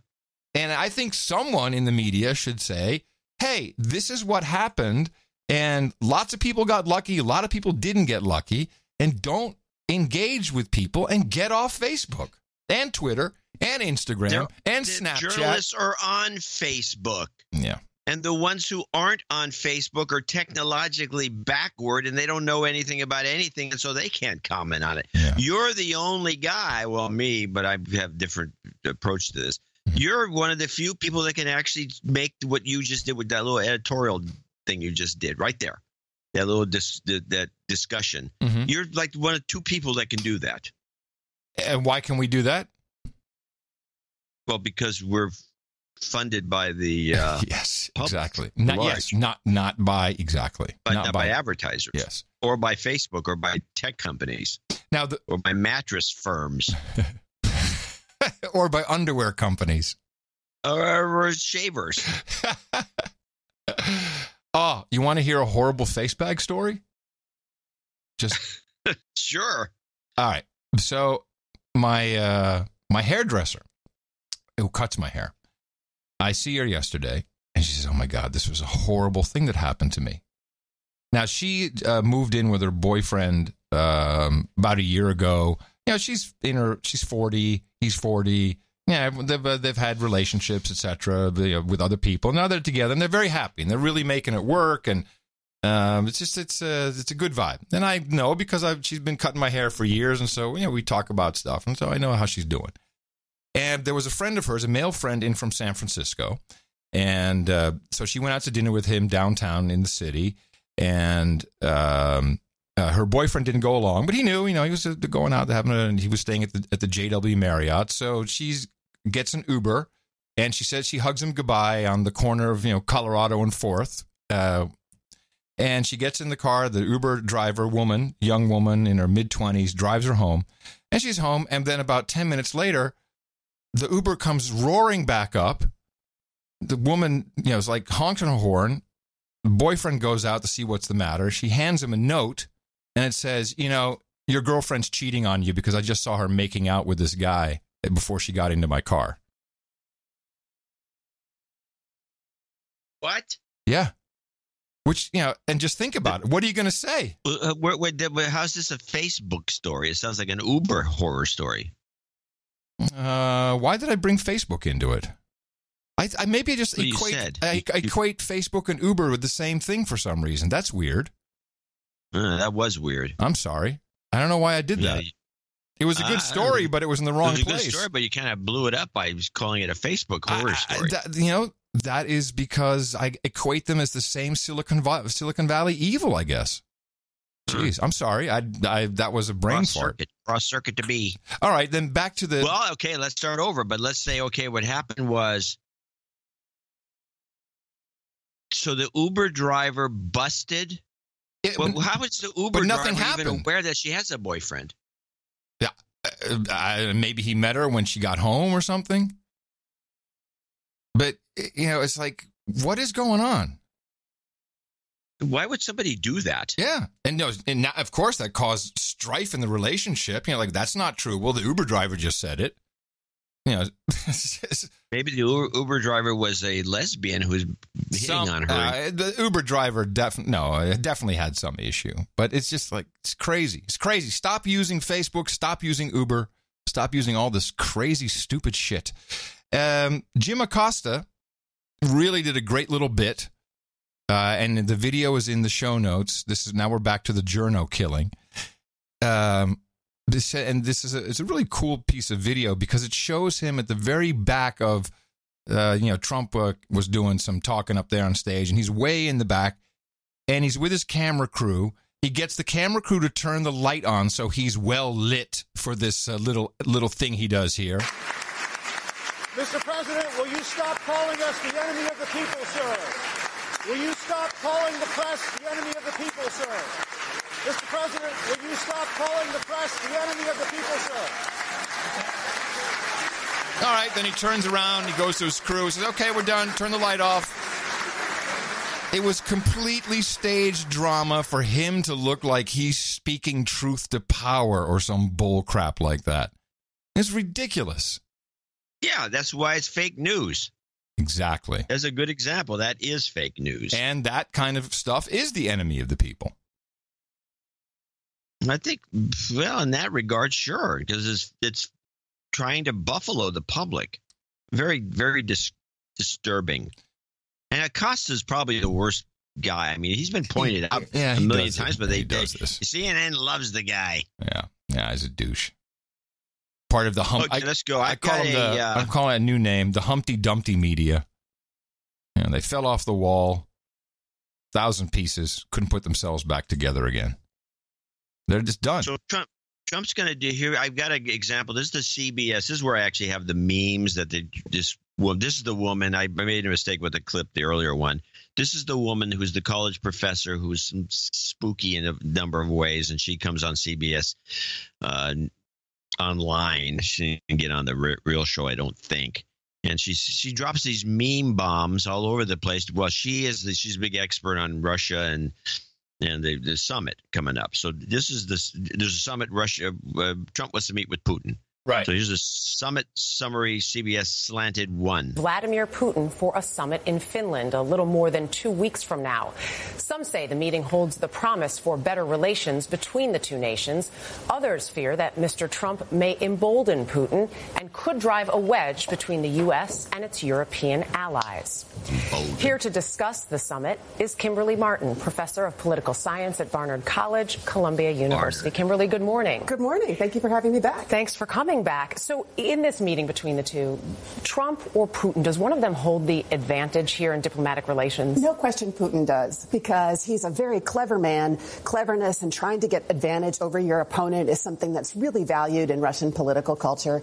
And I mean, he's been in that position for so long, and he's accomplished so much internationally. Whereas we know that Trump kind of got taken advantage of in his recent summit in North Korea. He didn't seem to get much out of Kim Jong-un. Even if he doesn't see it that way. Yeah, he doesn't see it that way. But really, the United States didn't get North Korea to change much of its behavior. But the U.S. gave up military exercises with South Korea for right now.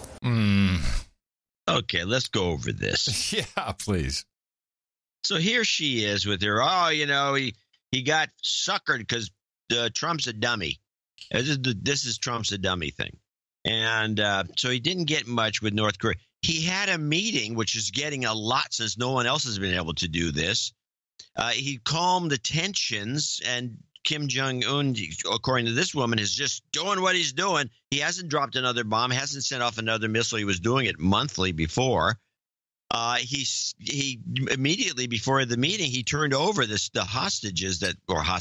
three prisoners that were Americans, almost right off the bat without anything in exchange. And then he has, although it's not being reported much, it's being reported in the conservative press, he actually is delivering missing in action corpses. Yeah, there are already hundreds that have been delivered, I believe.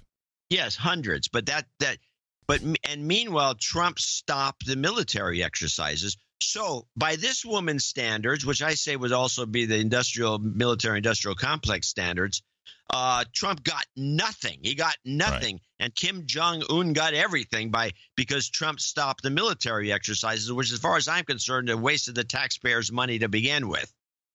So what is wrong with these people to have a woman like this Kimberly woman, this professor, going on and on like this and not giving us any details whatsoever and giving us a very slanted kind of a look at things with it in mind that Putin's gonna somehow screw us. I just found it very annoying to listen to this. Well, if you, and by the way, she's got this face that she scrunches up. I think she's a lizard. If you look at the Dimension B take on these stories, you can look at everything the way they look at it, and I understand what they're seeing. What they want to see is, hey, the other presidents just weren't stupid to give Kim Jong-un all this recognition on a big stage. I don't know if you saw remember that LA Times guy who got fired because he was in direct contact with CIA and propagating CIA stories. Yeah, well, so he got caught is what happened. Right, but he came out with a new one. I guess he works for NBC now. And so now, that would fit. Oh, yeah. U.S. intelligence believes North Korea is making more nuclear bomb fuel despite talks. Oh, yes. In a report on Friday, NBC said what it described as the latest U.S. intelligence assessment appeared to go counter to sentiments expressed by Donald Trump. NBC quoted 5 unidentified U.S. officials as saying that in recent months, North Korea had stepped up production of enriched uranium for nuclear weapons, even as it engaged in diplomacy with the United States. This is your deep state bullcrap what evidence do right they have here. Of this? This is the Hermit Kingdom. Nobody knows what's going on in the Hermit Kingdom. It's mysterious. Yet we know this. Yeah. Yep. Uh-huh. Yeah. NBC quoted one senior, didn't really quote, but quoted one senior U.S. intelligence official, unnamed, as saying that North Korea's decision ahead of the summit to suspend nuclear and missile tests was unexpected, and the fact that two sides were taking was a positive step. However, work is ongoing to deceive us on the number of facilities, the number of weapons, the number of missiles. We are watching closely. Oh, brother. Right? Yeah. And AP picks that up. Reuters picks it up. And they just all, it's the old, according to the Ugandan Times. So now they're just reporting on. That's the old trick. The CIA plants stories, or it's old. This is in all the books. Yep.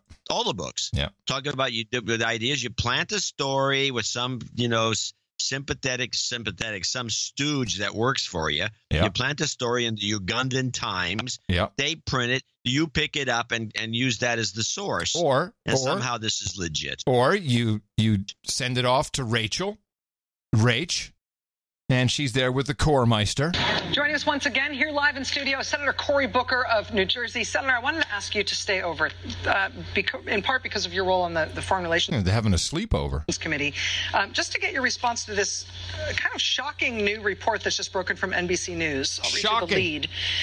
U.S. intelligence agencies believe that North Korea has increased its production of fuel for nuclear weapons at multiple secret sites in recent months. U.S. officials tell NBC News this intelligence assessment has not been previously reported. It seems to counter the sentiments expressed by President Donald Trump, who tweeted after his... There is no intelligence assessment. There's no document that's been released. ...summit with Kim that there was no longer a nuclear threat from North Korea. Analysts at the CIA and other intelligence agencies don't see it that way, according to more than a dozen American officials who are familiar with this new assessment.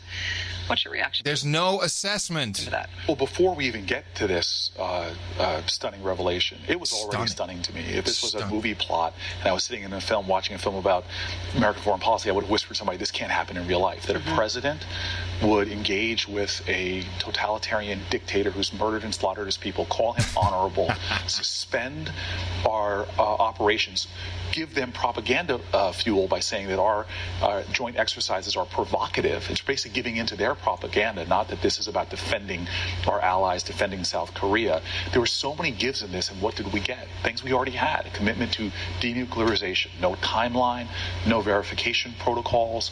And now apparently the opposite of that if they're continuing to develop their program. Absolutely. We didn't ask them to disclose anything before, so now we have intelligence agencies coming out and saying They're not coming out and saying that. It's unidentified officials reported by the fired LA Time guy working for NBC. It's not. Enriching uranium at a faster pace, so nothing the president said is true. We now have taken off of our maximum pressure strategy. But this is? We've relieved that pressure. We've undermined our allies by not informing them that we're even doing some of the actions we did. This is just a malpractice.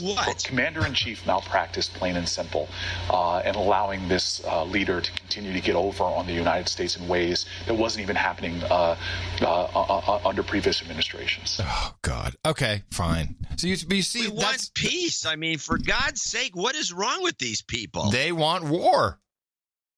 They do. They're warmongers. Whatever happened to the Democrat Party that it became a warmonger party? It wasn't when I was in a member of that party. What happened? What did the Democrats, what didn't they change to being pro-war? Pro-war, pro-military, pro-banks. Yeah. What happened? How did that work? And why does everybody put up with it? I mean, I go back to these stupid demonstrations that just happened, where you had all these people protesting absolutely a moot point. Well, when you think about it, it's still a lot of this. The genesis of all this Trump hate is based around 1970s, 1960s hate of the Russians and fear of the Russians. So, it would make sense that they're also still protesting like Vietnam was going on. Stop the war. Now, what's your second clip here? Play part 2 of the. Well, that's not as good. part two of the slanted report. I think she's got a couple more zingers in there that she has to throw in. And we have to remember that Obama had brought up the election meddling with Putin back in September of 2016, and it did no good whatsoever because a month later, what did the Russians do? They released those Podesta emails just at a really crucial time when Trump had been accused of or had admitted that he had been engaged in some behavior that didn't make him look too savory with women. And the timing of that indicates it was a Russian ploy, and so what Obama had said a month earlier did nothing to stop Russians from doing that.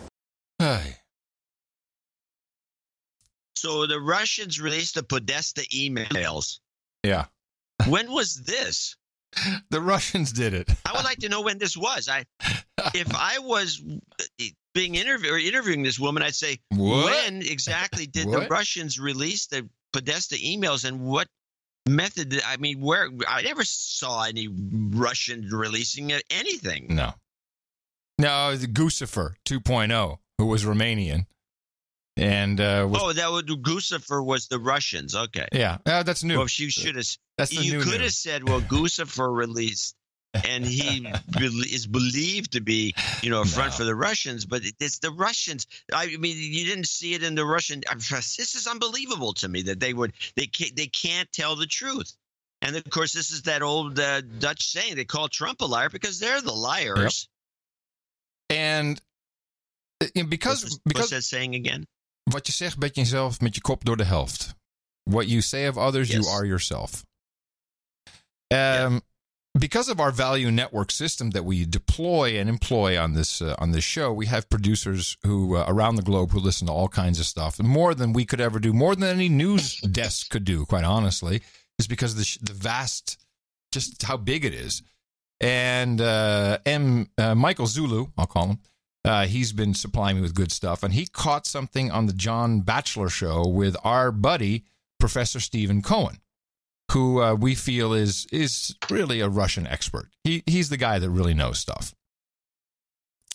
And he came up with a doozy about this whole Steele dossier, which, by the way, has never been amended or changed. And did I see that? I didn't clip it, but I think Tucker Carlson had some Russian guy on. Like he was named in the Steele dossier. This is the guy that paid the Russians to hack the DNC.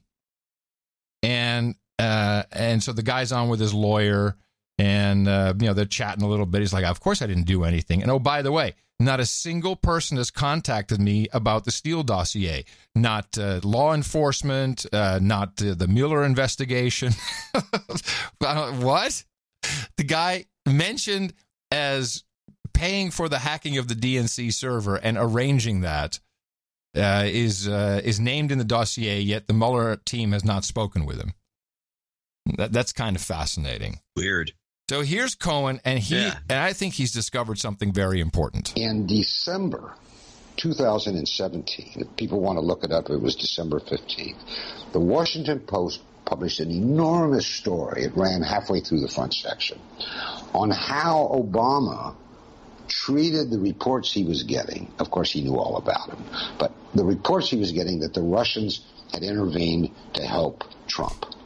And buried in the middle of this, it must have been 10,000 words, John, is a paragraph that says this. Now, bear in mind that the intelligence community report published in January had said they knew a lot of stuff they couldn't tell us. It said, believe us, because it was too classified. Buried in this, because this story had been based on leaks from the CIA, is this sentence. U.S. spy agencies had assembled, including an extraordinary CIA stream of intelligence that had captured Putin giving specific instructions on the operation. He doesn't use a computer or a cell phone. So it's one of the two. Either they had a listening device in his office or they had a mole. And this is in the Washington Post. And by the way, in its editorial following up 2 days later, it's more explicit. It says American intelligence had intelligence from inside the Kremlin, close quote. So let me ask you a question. Would you say, if you were running American intelligence, that that was a really valuable asset you had there? Would you leak it to the Washington Post so the Russians could kill the guy? All right. So what do you think this was? I ask you. Either Whoever leaked this to the Washington Post and the CIA has committed one of the great intelligence felonies, probably would go to prison for 25 years. But has there been an investigation of who leaked this, or they just made it up? I think that's a very good point. Yeah, they just made it up. Right. But maybe we should be looking. Because, in fact, it is a breach. Yeah. Quite a big one. Yeah. Yeah, no, they just made it up. Right, but again, like I said about 3 minutes ago, you are what you say others are, and that's what they're doing. They're just lying. I need to teach you to say it in Dutch. I mean, I want to follow up on the story that came up about the Trump and the toilets. You know, the gold toilet. Gold toilet, from the museum. Mm-hmm. Supposedly, it was done at the Guggenheim. They swapped something and he put it gold. It's bogus. The story is completely made out of thin air. Nobody ever followed up on it. It's just ridiculous because I tried to get to Guggenheim to talk about it. They refused to because it's nuts. They wouldn't talk about it. Yeah. Oh, well. Meanwhile, that remember Reality Winner? Do you remember her? Does the name ring any bell? Reality Winner? Yeah.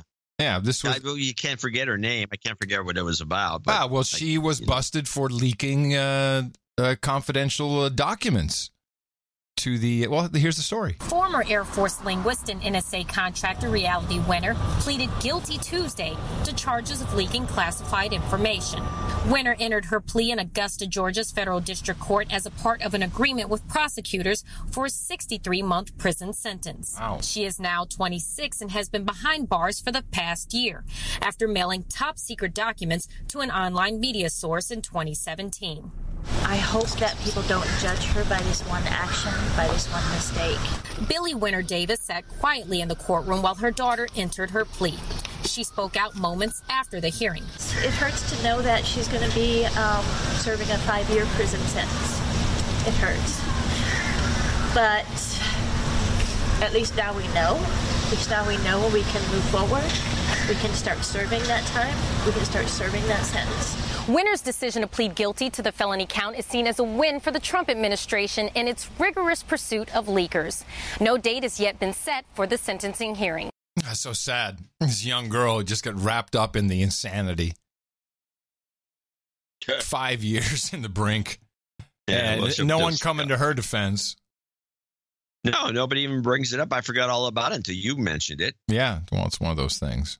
And there's this other article that has come out here and there. I don't know if it's big news yet, but the NSA has said to have deleted more than 685 million call records the government obtained since 2015.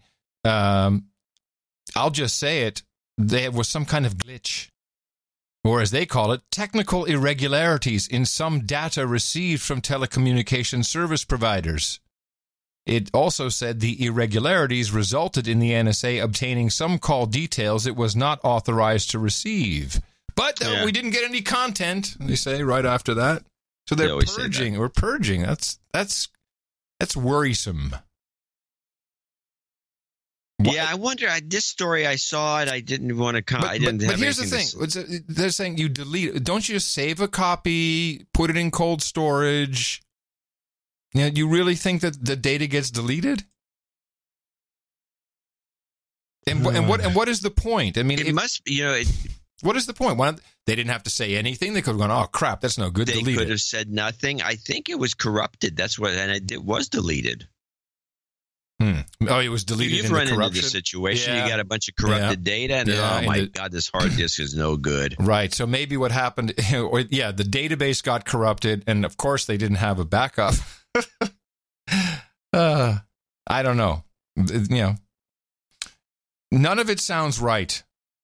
No, I'm not as suspicious of the NSA anymore, though. Ever since the incident where supposedly, as he listened to the right people, it was the NSA guy, Rogers. Yeah. Who is the one who tipped off Trump off. Yeah. Yeah, that's true. Trump off as to the place being bugged. That's true. So I have to give them a pass on anything. I spoke to Pachenik the other day, and he agreed on that part. I also said, why are they talking about Kelly resigning? He's tired. He set it all up. He says the basis is there. No. You're not listening to the news. He's not retiring. Oh, I'm sorry. Trump's getting rid of him. No, haven't you noticed this? No, basically, Pachanik, who's psychologist, psyop type guy, he said, "Do you know how tiring it is to psychologically try and control a guy like Trump 24 hours a day?" He says Kelly is burned out. It's impossible. Trump barely sleeps. He barely sleeps. He's so jacked. Hyperkinetic. His thing is, there's other guys I've heard of. They just really pretty much work on 4 hours or less. Oh, that's crazy. Sleep a day. Yeah. Well, on show days, we're kind of there. I'm going to show my support by donating to No Agenda. Imagine all the people who could do that. Oh, yeah, that'd be fab. Yeah, No Agenda in the morning. Indeed. So we do have a few people to thank for show 1047. Starting with Sir Paul from Horseheads. In Horseheads, New York, 144845. He is, I will read his note because he's a regular. Sir Paul donates 14845, the zip code of Horseheads, New York, in honor of Ed and Brenda from Horseheads Brewing on their retirement. Sadly, the brewery will be closing. Oh. If there's a knighting ceremony today, can the Feast of the Round Table include Horseheads Pumpkin Ale? Oh, that's an interesting idea. It will be missed. No, that's too bad. Things change. Things do change.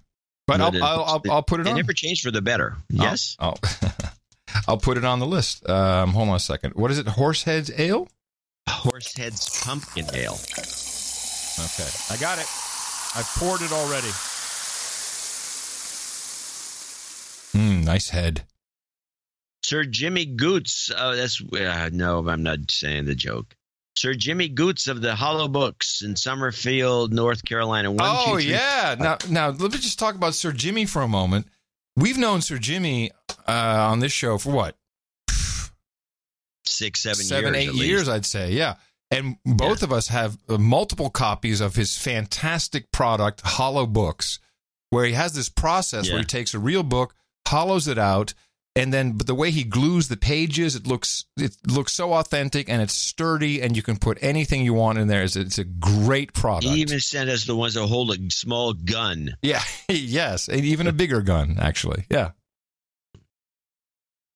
Anyway, he's at hollowbooks.com and freehollowbooks.com. But he apparently just delivered 1,000 to somebody. Yeah, I don't know why. So CIA. No. Here it is. It's a shout out to Raphael at Alma Advertising in Miami. Maybe a listener will get one if they buy a new Sprint phone during the World Cup promo they're running. You see, he sold 1,000 to Sprint. Nice. Good work. Yeah. Good anyway, work. People out there, everyone needs a hollow book. Yeah, they are a fantastic product. Freehollowbooks.com. Put some cash in there, put in the books. No one will ever tell. These things are dynamite. Especially if you put it in Atlas Shrugged, which no one will touch. That's for sure. I don't want to touch that book. Stephen Fitzpatrick, $111.11. ITM, best podcast in the universe. Thank you for your courage. 3333. Vladimir Putin's finally contributed. Somehow he lives in Wellington, New Zealand. Don't know how. $100. Michael Delosier in Marysville, Tennessee, 9009. Sir Brent, $86. Sir Brent, the trusted integer. Yo. Eric Crawford in Lubbock, Texas, 8338. Palindrome. Tony Tanzian, Tigard, Oregon, 8008. Ooh. The only one. Mario are no longer brainwashed slaves. Adam's cool and positive, well-trained VJ voice shoots like 2 double espressos in my brain, while John's dry comments get me back to earth. I think it's a compliment. I remember to donate after I heard a kid trying to play the flute. Ha! It's working. It's working. Any wind instrument you hear will remind you to donate. I live the American dream in Switzerland of just getting by. I'm looking forward to that meetup in Zurich John's thinking about as a restaurant. No, go on. Some homegrown treats for Adam. Hey-o. I think we know what we're talking there about there. It comes with the Rihanna album. I had a helicopter tour, actually, of Switzerland, part of Switzerland, the mountainous areas. And they dropped us off into a little Swiss village that was one of the wine growing areas, including some, I don't have the names at the top of my head because these are not wines that you see a lot, but one of the big wine operations there. And we had a lot of Swiss wines, mostly whites, and a lot of good sweet wines, including a bottle of glacier wine. And I still have a bottle of that. And I think Swiss wines are quite good. Well, he's offering up his restaurant as the place du jour. I'm booking right now. We're going to do this. And I have a question for you regarding meetups. So Tina's she's sick and tired of me. She's like, I'm gonna arrange this meetup.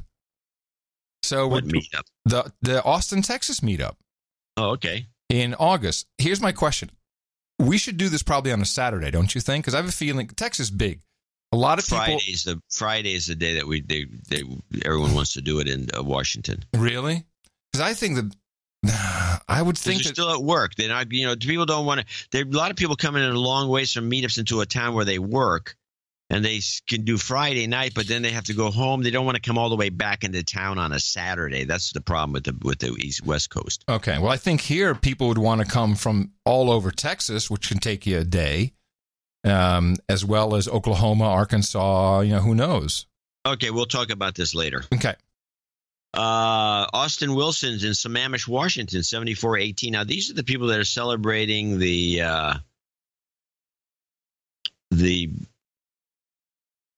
July the 4th, 7418. Now, I also offered the 70. Somebody put 71. No, 70. I don't know what the 7118 is, but whatever. Oh, it was supposed to be 70. 7118 is Canada. Okay, that's Canada Day. Canada Day. So we have 1, 2, 3, 4, 5 Americans celebrating 4th of July. The huge patriotic audience, huge promotional event. I have to say, I can't believe how 1, 2, 3, 4, 5 people could be so patriotic. In Canada, we got 1, 2, 3, 4. The Americans win by 1. Woo! By 1. Good work, Yanks. 5-4. Close call.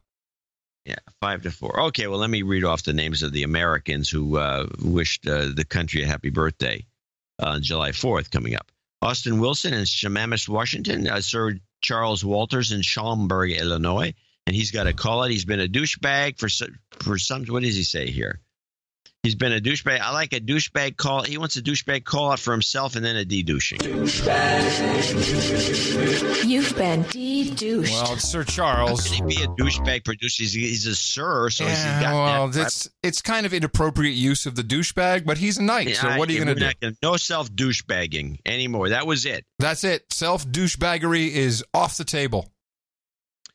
Daniel in Westminster, Colorado, 7418. Sir Tom. Hello. News bomb. Yes. Hello. Sir Thomas Newsby. Yeah, but you were Archduke of the FEMA Region 3 in Virginia Beach, Virginia, came in with a vote for the USA. He says, worldwide naval bases, everyone wishes a hump day of bad choices and mixed with day drinking. Okay. He just wants everyone to get drunk on the 4th of July. So, it's a lot of people take a couple of days off. I think there'll be a lot, not that many listeners. Sir Dirtbag Dave in Concord, California. He says, happy 4th of July to the Americans. Now we go to Canada, even though we have somebody from Virginia who just – News Bomb comes in with a Canada vote. No, I just got rid of the noose bomb. Oh, damn it. All right, let's do a different one. Here we go. Noose bomb! Okay, noose bomb. Well, let's start with Isaac Yang in 7118. He's in Canada somewhere. General karma for all the Canucks listening. Put that at the end. Pat Deary in Sarnia, Ontario. No note, no jingles, no karma. Noose bomb from Virginia Beach this time says, raising a kokanee and wishing I was in the sticky wicket in Victoria. News bomb! I believe there's a if I'm not mistaken, it's a bar in Victoria. Victoria, by the way, is the greatest little city on the West Coast. Paul Schneider in Edmonton, Alberta. That's it. That wraps up our Canadians.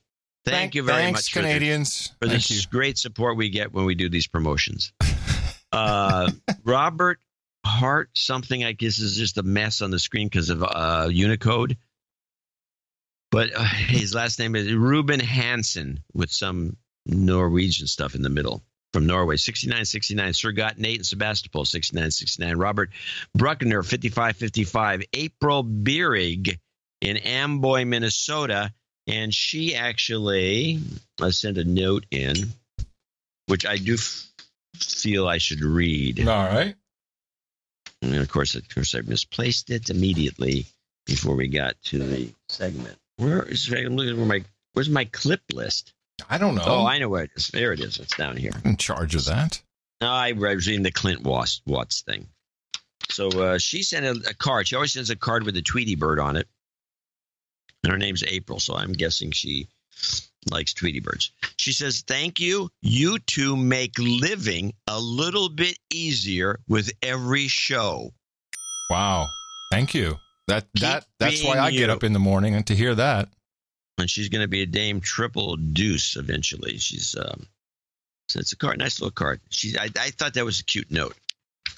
We did have another note from somebody I want to read, which doesn't really make a lot of sense, but I want to read it, but not right now. First, we're going to. Anyway, she's in Amboy, Minnesota. Tyler, and then we got the $50 donors. I'll get them out of the way. With Tyler Schimpf in Bothell, and the other $50 donor. There's no more. That's it. Only 150. That doesn't happen very often. I've never seen it before. So this guy writes a note. This is Kutemeier, Kutemeier, that guy. Kutemeier, which is a very bad thing in Dutch. Kutemeier. Yeah. Which he is says, I made my donation. Quite disappointed with Adam about his comments about my last name. Well, I can't help it. He's disappointed. Very disappointed. Oh, I'm sorry. Yeah, we make fun of everybody's name. We make fun of everybody and everybody's name. And now he decides to complain? Yes, because it's his name. Well, I'm sorry. I won't ever do it again. Well, apparently not, because he's not going to donate anymore. That's the way I see it. Yeah. Well, I apologize to the company. I want to thank. He apologized profusely. I want to thank everybody who contributed here to produce show 1047. It really helps. And that does it for our disappointed letter segment. I want to thank everyone who supported this show, episode 1047 of the No Agenda podcast. Some call it the best podcast in the universe. I think they're right. Yeah. There's nothing like it. It's nothing like us, baby. And of course, I want to thank everyone who came in under $50, under the sole $50 donor. And those are people who have subscriptions and also want to be anonymous. So please go to Dvorak.org/NA and remember us for the show, which we have coming up on Thursday. Dvorak.org/NA. As requested. Jobs, jobs, jobs, and jobs. Let's vote for jobs. You've got karma. And, well, we'll do this right now. Title changes. Turn and face the slave. Title changes. Don't want to be a douchebag. Yeah, we have no birthdays today, strangely. So only one title change. Sir Whatever becomes Sir Dignity. And that's because he was in a crappy place before, but he has upped the ante and he has changed his title, which will be reflected on all peerage listings and maps across Gitmo Nation. Sir Dignity, thank you very much. Then we have our two knights for today. So we do need blades. Blades. Got it. Yeah. Where? Oh, there you go. Got it. Stuck. All right. What we need is David March up here on stage. And somewhere in the stage in the sky, his dad will be with us today for this special nighting for two nights on the No Agenda show. Thank you, David March, for not only supporting the show in the amount of $1,000 in your name, but also in your dad's name and in his memory. So I hereby am very proud to pronounce the KB Sir Karantoff of the Electric City, and Sir Romano Marchi of the Electric City for you.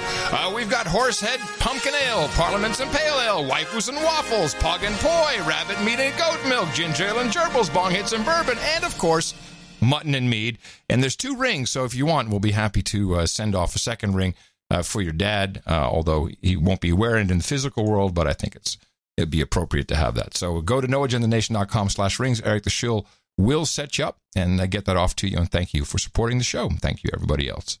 It is very much appreciated. This clip I've been holding on to for a couple of shows, just haven't gotten to it. Conrad Black. And now I've had this clip so long, I forgot who he is. Conrad Black was a major publisher that got busted for one thing or another for some political reasons, I believe. He was a big Canadian, super rich Canadian publishing guy. Then he ended up in jail. Well, he had something to say about what Trump is doing, and I've been waiting to play this, and I think it might have some reason to play it now. What was needed was a bloodless civil war to clean up the Washington sleaze factory. The entire government of the United States had become a shambles. Let me remind you, in the previous 20 years, you had the greatest economic crisis since the 1930s, brought on by bad American policy, both parties, both branches of government. You had virtually the entire conventional land forces capability of the United States militarily mired in the Middle East for 15 years in order chiefly to hand over the main influence over Iraq to Iran, which is the last thing they wanted. He produced this humanitarian crisis where millions of desperate people were scrambling for their lives and turning up on the shores of Italy and into Central Europe and so forth, all caused by utter incompetence in American policymaking. You had the decline of GDP per capita growth in the United States from 4.5% under Reagan, 3.9% under Clinton, 2% under George W. Bush, 1% under Obama. The country was a pressure cooker. Poverty went up, violence rose, discontent rose, but our great national media in the United States didn't notice it. And Trump said it is all rotten. We've got to clean it all up. Wall Street, Hollywood, the national media, the lobbyists, campaign financing, all factions of both parties, they're all useless. We've got to get rid of them. And he's doing it, and it's a war. So he's saying Trump is draining the swamp, which may be true. The reason I played this now is because I keep getting engaged, or people try to engage me, and I hate it when you do that on Twitter because it's not an appropriate place. You're already engaged. With what? Tina. The engagement around QAnon. Oh, jeez. And they keep bringing it up like, yeah, man, well, you, MAGA, okay, well, he's draining the swamp. Pedo Bear, child traffickers, Clinton. I sound like Max Kaiser there. I did pretty good on that. And I just want to point out why, just another reason why I think this is bullcrap. And so what I'm hearing from people is, QAnon is close to the president, draining the swamp, dropping breadcrumbs for us to follow the white rabbit so we can figure out the clues. Just tell us where the white rabbit the white rabbit thank is. you. What I keep saying is, I don't please dropping breadcrumbs. Tell me something predict something. Let me know what's going to happen because QAnon said so, and then we'll see if it happens. And I think this kind of started really garnering steam in the alternative media with Pizzagate. This was also, I think, was this also not a QAnon thing, the whole Pizzagate story? You're asking the wrong guy. Yeah, I can't, but I keep saying, show me some victims of this.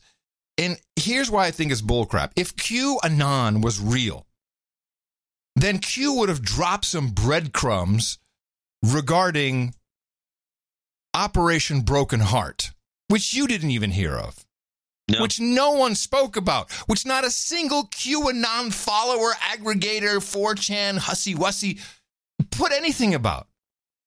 And this is from June 12th. 2,300 suspected online child sex traffickers and offenders were arrested during Operation Broken Heart. 25,200 sexual abuse complaints. Yeah. I mean, this was a huge operation. Massive operation. Where was Q? You're telling me there was not a single elitist in this thing? There's not a single person of any standing in this more than 2,000 people arrested. And Q didn't have anything on it? Bullshit. So fuck off with your Q. I'm sick and tired of it. Sorry. I lost myself there. Makes me so tired. Q, by the way, I know who he is. You know who Q is. We all know who Q is. Q is Satoshi Nakamoto. Q invented Bitcoin. Yeah, well, that's about right. And if you disagree with what I'm saying, email john@dvorak.org and tell him I'm wrong. I don't want to hear from I mean, I've been pretty good at staying out of this little, I don't know what to call it, conflagration between you and these guys. And I've looked at this stuff. I look at this stuff every so often, and it's like, it's very entertaining. It's very entertaining, but I don't see that it's anything but just clever writing and some funny hinting. It's just clever. It's very... Yeah. It's very clever. Somebody's keeping up a nice ruse. I don't know who it is. I have no idea. But it's useless unless you're going to say to me, "This is going to happen," and in the next day or next hour, I'll take an hour, or the next week, what was predicted happens. Otherwise, what is it? It's just someone confirming that. I mean, they literally have videos of Sarah Sanders Huckabee waving her arms and then Trump waving his arms, and the motion they wave their arms. They say, oh, look, they just drew a Q in the air. There's the clue. Oh, well, I haven't seen that. It's my favorite. Anyway.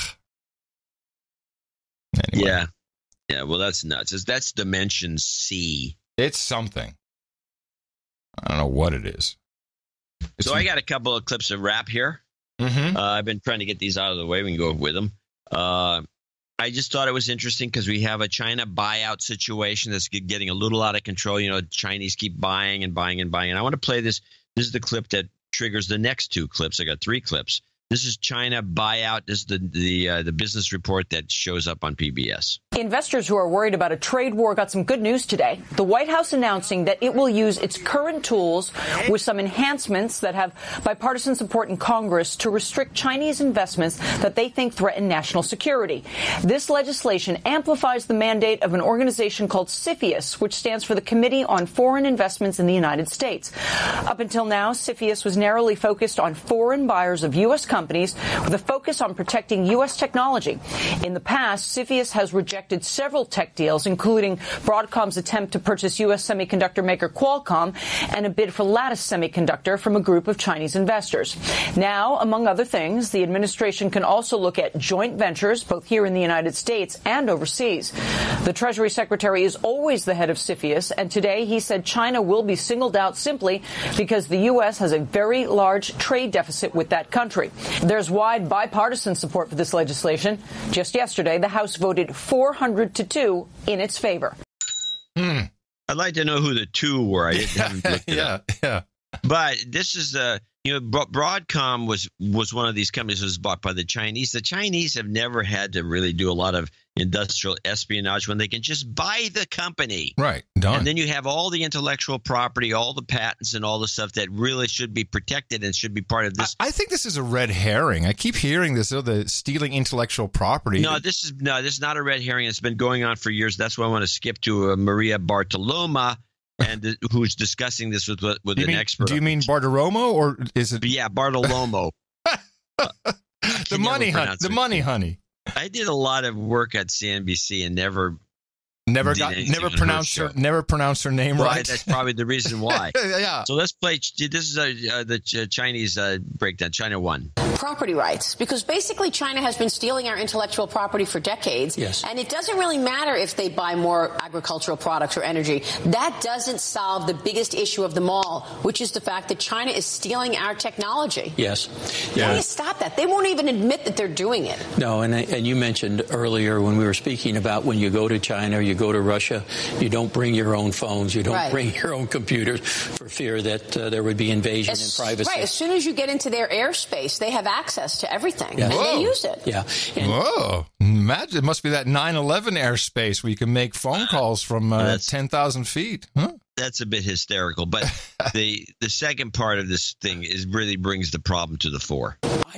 I think China probably is looking at world dominance through economics, not through war or power. They have a philosophy here in the U.S.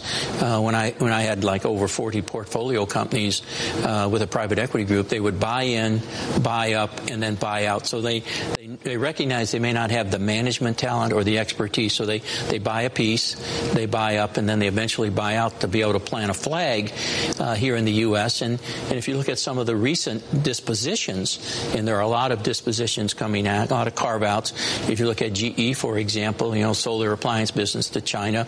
There's rumors that they're selling their lighting business to China. So, again, whether that results in some IP transfer, surely it will. Right. And then they'll come back and be pretty competitive. Because what I wrote in the op-ed was the best you can do in terms of China as an American company is get 49% of a joint venture. Yes. Once you get that 49% of a joint venture, the Chinese government says to you, okay, give us your technology. Show us how you do it. Yes. Where's the innovation? And then you just transfer your technology there, and in just a few years, you'll have a competitor.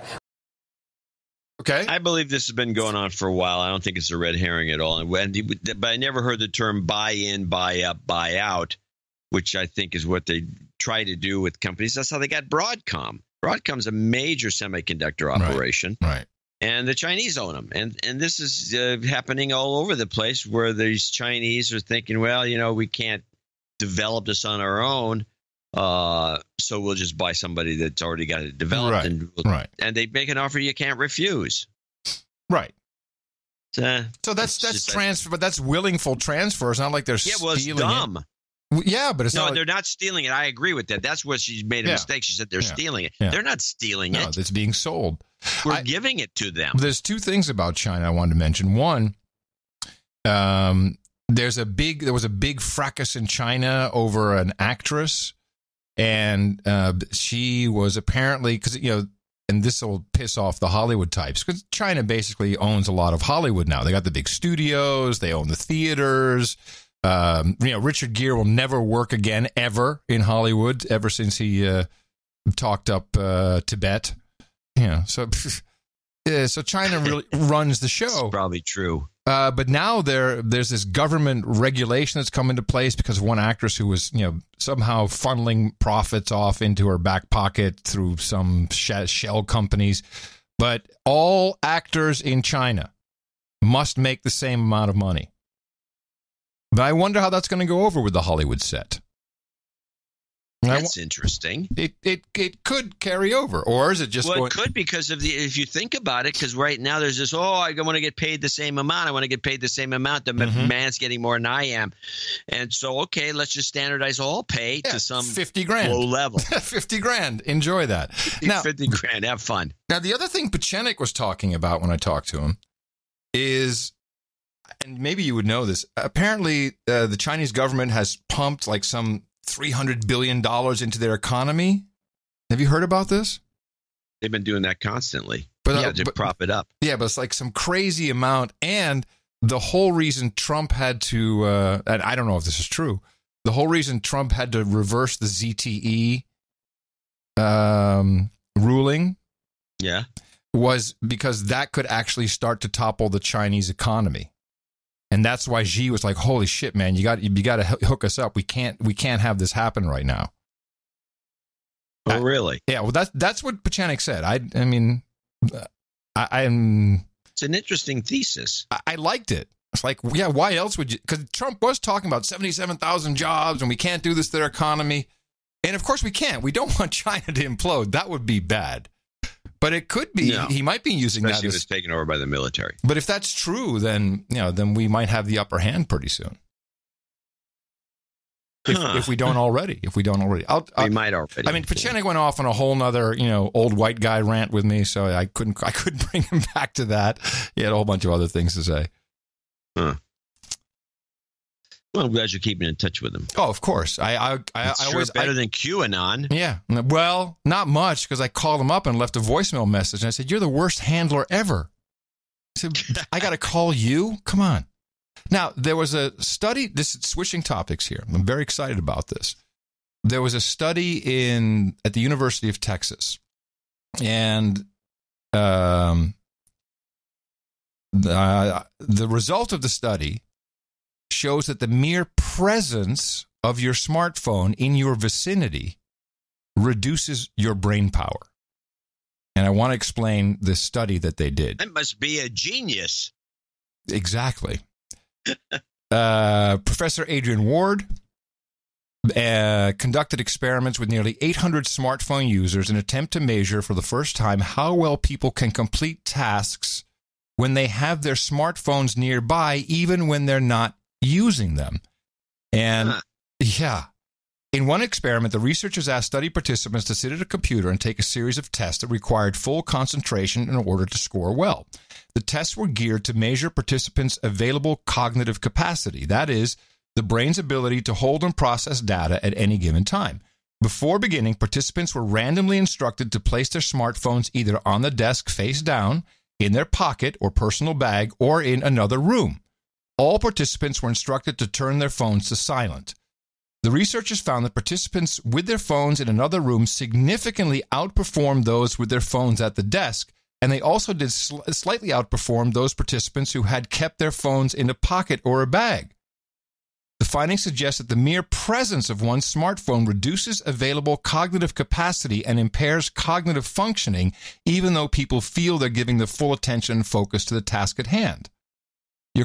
Quote, your conscious mind isn't thinking about your smartphone, but that process, the process of requiring yourself to not think about something, uses up some of your limited cognitive resources. It is literally a brain drain. How about that? I'm not surprised. I mean, neither am I. And this is part of, what going OTG is about is, it's anti-tracking and pro-sanity. And I would totally believe that. You can ask me where my phone is right now. Ask me. Hey, John. Yeah, hey, John. What? Where's your phone? I don't know. In another experiment, researchers looked at how a person's self-reported smartphone dependence, or how strongly a person feels he or she needs to have a smartphone in order to get through a typical day, affected cognitive capacity. Participants performed the same series of computer-based tests as the first group and were randomly assigned to keep their smartphones either in sight on the desk face up, in a pocket or bag, or in another room. In this experiment, some participants were also instructed to turn off their phones. The researchers found that participants who were the most dependent on their smartphones performed worse compared with their less dependent peers, but only when they kept their smartphones on the desk or in their pocket or bag. Ward and his colleagues also found it didn't matter whether a person's smartphone was turned on or off, whether it was lying face up on the desk or face down. Having a smartphone within sight or within easy reach reduces a person's ability to focus and perform tasks because part of their brain is actively working on not picking up the phone. I rest my case, Your Honor. Wow. Boy, that's good. So you got to get me a link to that. You bet. I'm pulling that one out at dinner tonight. Whenever Dad says he's pulling one out at dinner, the kids get worried. Yeah, I don't blame him. Yeah. Okay, I've got one for you then. Not quite as good as that. That was outstanding. But here we got a new thing going on. You hear about the Amazon delivery vans? I don't know. I think we have them in Austin, so I can't wait to hear about it. Amazon is launching something new to expand its delivery services. It's called the Delivery Partners Program, and here's how it works. Entrepreneurs can buy what are being called Amazon Partner Vans. They would use those vans to pick up packages from one of 75 Amazon delivery stations. Those owners would be in charge of their own delivery service to get Amazon packages where they need to go. Individuals can start their own package delivery business with as little as $10,000 and earn up to $300,000 operating a delivery fleet of 40 vehicles. Amazon says it's not replacing UPS or FedEx. It just has more work than the drivers can handle. It's going to be interesting. It's sort of like the Uberization of the delivery service. Exactly. It'll be interesting to see how many people jump on that. Yeah, I'm going to jump right on that. Can't wait to start my own Amazon delivery van service. Jeez. There are people who use their own van to drive Amazon packages around Austin. I know because I've seen them. I've seen them. They have them here, too. Yeah. I haven't seen the Amazon van, but they showed it in the video. It's a blue van with the Prime thing on the side. Yeah, smiley face, A to Z. Smiley face. The sneer. It's a sneer. It's a sneer. This is really sneering at you. Yeah, it's sneering at you. Take another look at it. Don't think of it as a smiley face. Think of it as a sneer. It's not it's not talked about a lot, but I'm very curious to see what Bezos and Buffett are going to do with healthcare. They're brewing on something really big. Well, they got some swanky CEO in there and everything. Yeah, they expect to take over. It's mostly about drug delivery. Yeah. It sunk the stocks of CVS and Walgreens Boots and the other operation. Yeah, they took a good hit. Yeah, which makes who knows? I don't know.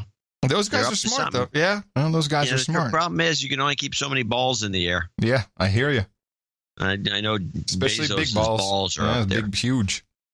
A couple social justice warrior updates, just so we can keep up with the times. Yeah. Stuff we should be saying and doing so we don't offend people unnecessarily. We have to be careful. Very careful. Jazz Jennings is a transgender activist. Jazz. Very high-profile teen activist. And Jazz did own a documentary, I Am Jazz. This is like an ongoing documentary. So Jazz Jennings has completed their transition, but you have to know how to say it right. Uh-oh.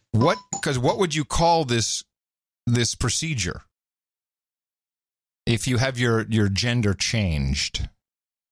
What is the proper way to describe that kind of procedure, medical procedure? Well, I think the way they call it is gender reassignment. That is the old thinking, Mr. Dvorak. Oh, no. Old thinking? Is the old thinking. Yes. I, too, I will freely admit, I'm a younger man than you, still old and white. And cis. Gender confirmation surgery is the new term. Confirmation surgery. Don't you love that? Gender confirmation surgery. And Tina's going to send me some examples, but she says twice now already she has received email. Now, she's in the marketing communications business. She's the chief marketing officer here of the Ronald McDonald House, who has received multiple emails where people put their preferred pronouns in their email signature. Oh, how you do that? You just put in their preferred pronoun. But here's the kicker. The one that she told me about, and she says she has a couple, she's sending them to me. Preferred pronoun was her, hers, and she. So just, straight up cisgender. You shouldn't have to do that if you're straight up cisgender. Well, it should be assumed. It's virtue signaling of the highest order. Oh, right. This is like that old story I told a couple times on the show about the copy editor that at a virtue signaling operation that wouldn't let them use the word representative. Yes. They had to use the word spokesperson. Spokeshole. Yeah, exactly. Exactly. Yeah. Exactly. Yeah, I think we should start doing that. But I'm going to put crazy pronouns in there. Well, how about some new pronouns? Who says that we only have to stick to those? We don't. We're completely free. My pronoun is podcaster. Okay, podcaster. All right. Host. Co-host. Hostess was the mostest. Did you see Nancy Pelosi having an episode? What if somebody wanted to... I just edited myself. I'm not going to say it. I think the Nancy Pelosi thing was just so what? It wasn't anything good. Really? You didn't think of did you get the edited version of her just slurring and saying all kinds of weird stuff? Yeah, she sounds like she was plastered. I don't know. Is she plastered or is it just like Alzheimer's? Could it be early onset? Alzheimer's is a memory failure problem more than it is slurring. I believe. I could be wrong. Maybe Alzheimer's people slur. But she's just like slopping around. This has been going on for years. Yeah. And we do know that somebody in the House of Representatives has Alzheimer's, right, and they get this drug delivery of Alzheimer's. But it doesn't necessarily have to be her, but it makes logical sense that it is. Well, even though you don't think it was all that, I'll play it. It's just a minute. Last week, soybean futures hit a 9-year low. Soybean futures hit a 9-year low. Pork producers, corn growers, and wheat growers are reeling too. That's so far this week. The Supreme Court's radical Janus decision will have drastic, destructive, and long-standing impacts. They have reduced the leverage of workers in our country. Reduced their leverage for, again, collective bargaining, raised the standard. So here we are. We have a better, this is a raw deal, we have a better deal. But I've also disagreed with Justice Kennedy's interpretation of the Constitution. Make no mistake. 125, 130 million Americans have pre-existing conditions. Uh-huh. So our history on this is one. Was she trying to say provenance, do you think? Our provenance? I think she was going to say provenance. Yeah, and then she just said, I can't get it out. History. Well, I've had trouble saying provenance every once in a while. Defending Nancy. Nice. Provenance. Our history on this is one that has been solid. Here's my favorite. I appreciate that question. You want to repeat your question because it was in the same line, I think. Repeat your question now. Come on, that's funny. Yeah, a lot of people got a kick out of the repeat thing. But then the whole thing was leading to that one line. It was just, it never got far enough for my taste. It was good enough. It was good enough for I like repeat. Repeat that. Well, she didn't have a teleprompter, so I understand. All right, Johnny boy. I think we are probably. It is a show day, so we have to, turn off the show and go rush straight away and see what's going on in the world. Something. There's always something going on. You got a last clip for us to play us out here? Well, I do have the controlled burn clip, which is a 2-minute clip, and it's about a horrible story in Florida. But it's kind of a downer. It's a Debbie Downer story, but I think it's worth playing because they also have. They got to use this CBS. They love to go into the South or someplace where people kind of talk like this, and you don't really, I'll tell you, it was a real bad thing. A dog ran out there, got hit by a train there, and you know what I'm telling you there? So they got those guys. To be a controlled burn, a fire deliberately set to prevent future wildfires. It ended up burning much more than planned, including dozens of homes in the Florida panhandle town of East Point. Omar Villafranca is there. Glenn Woodall says he only had minutes to save his pets and himself when the Lime Rock wildfire approached his property. The fire was in my backyard, so I found the puppy that was in the bedroom in there, and I got it out, and then I didn't have no time to get nothing.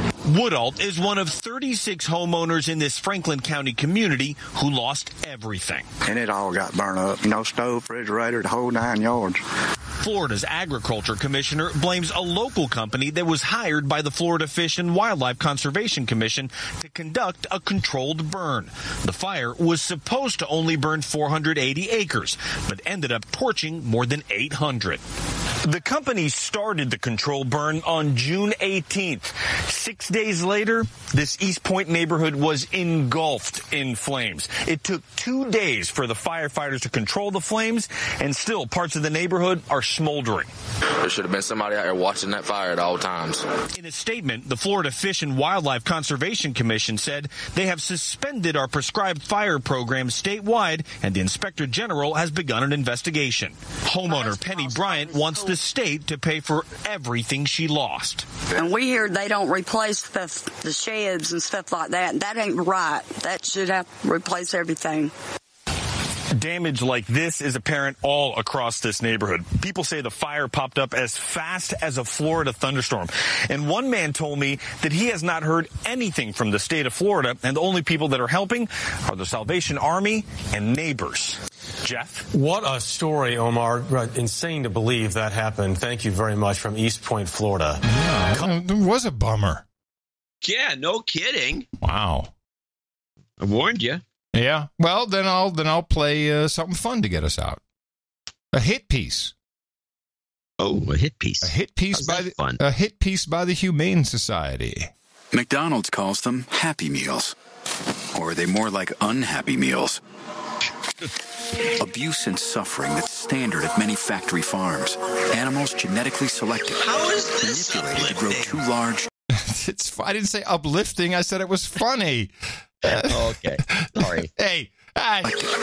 Manipulated to grow too large, too fast. Broken legs. Painful injuries. Crammed into warehouses. Burger King, Subway, and others are fixing these problems. McDonald's can too. Take action at unhappymeals.com.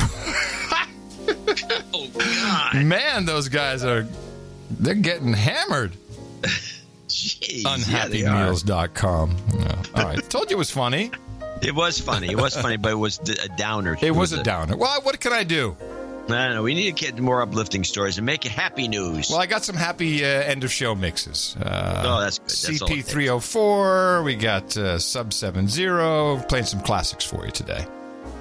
And we will return with you on Thursday for another episode of the best podcast in the universe. Remember us at Dvorak.org/NA. Until then, coming to you from downtown Austin, Texas, capital of the Drone Star State, FEMA Region 6, in all the governmental publications, in the 5x9 Cludio in the common law condo. In the morning, everybody, I'm Adam Curry. And from northern Silicon Valley, where I say, get out of Vietnam, I'm John C. Dvorak.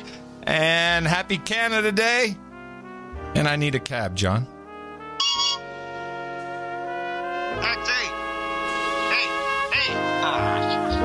Until Thursday, adios, mofos!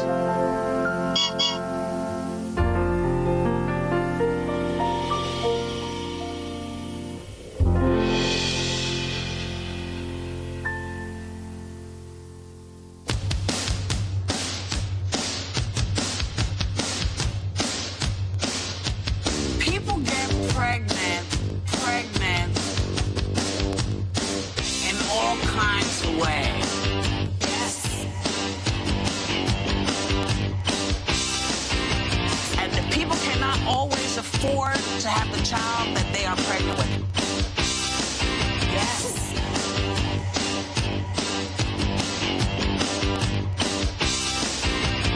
If you have an issue, come to me.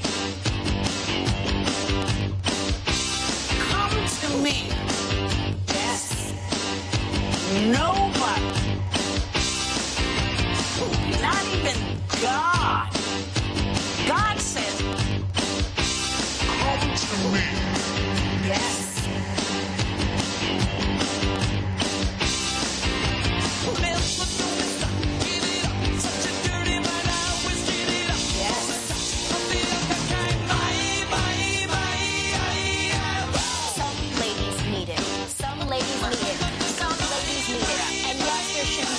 Get out of my vagina!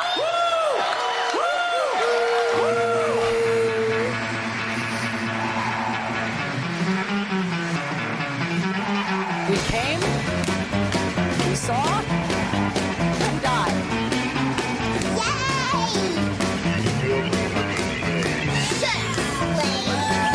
Whoa, whoa, whoa, whoa, whoa, whoa, whoa, whoa, whoa, whoa, whoa, whoa, whoa, whoa,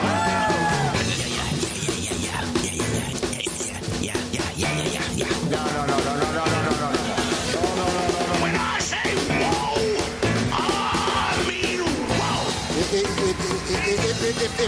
Hello, everybody. No.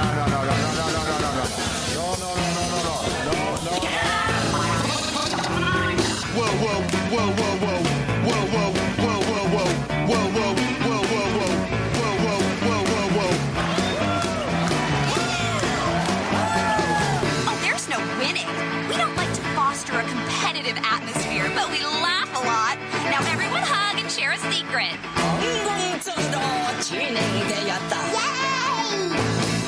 We just need cash. I know a lot of people want to send blankets or water. Just send your cash.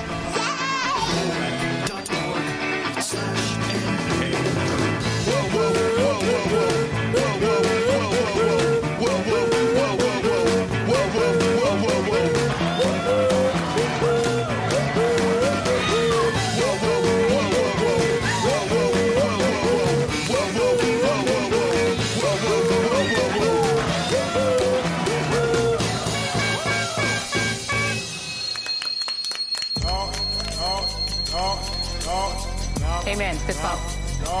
Come on.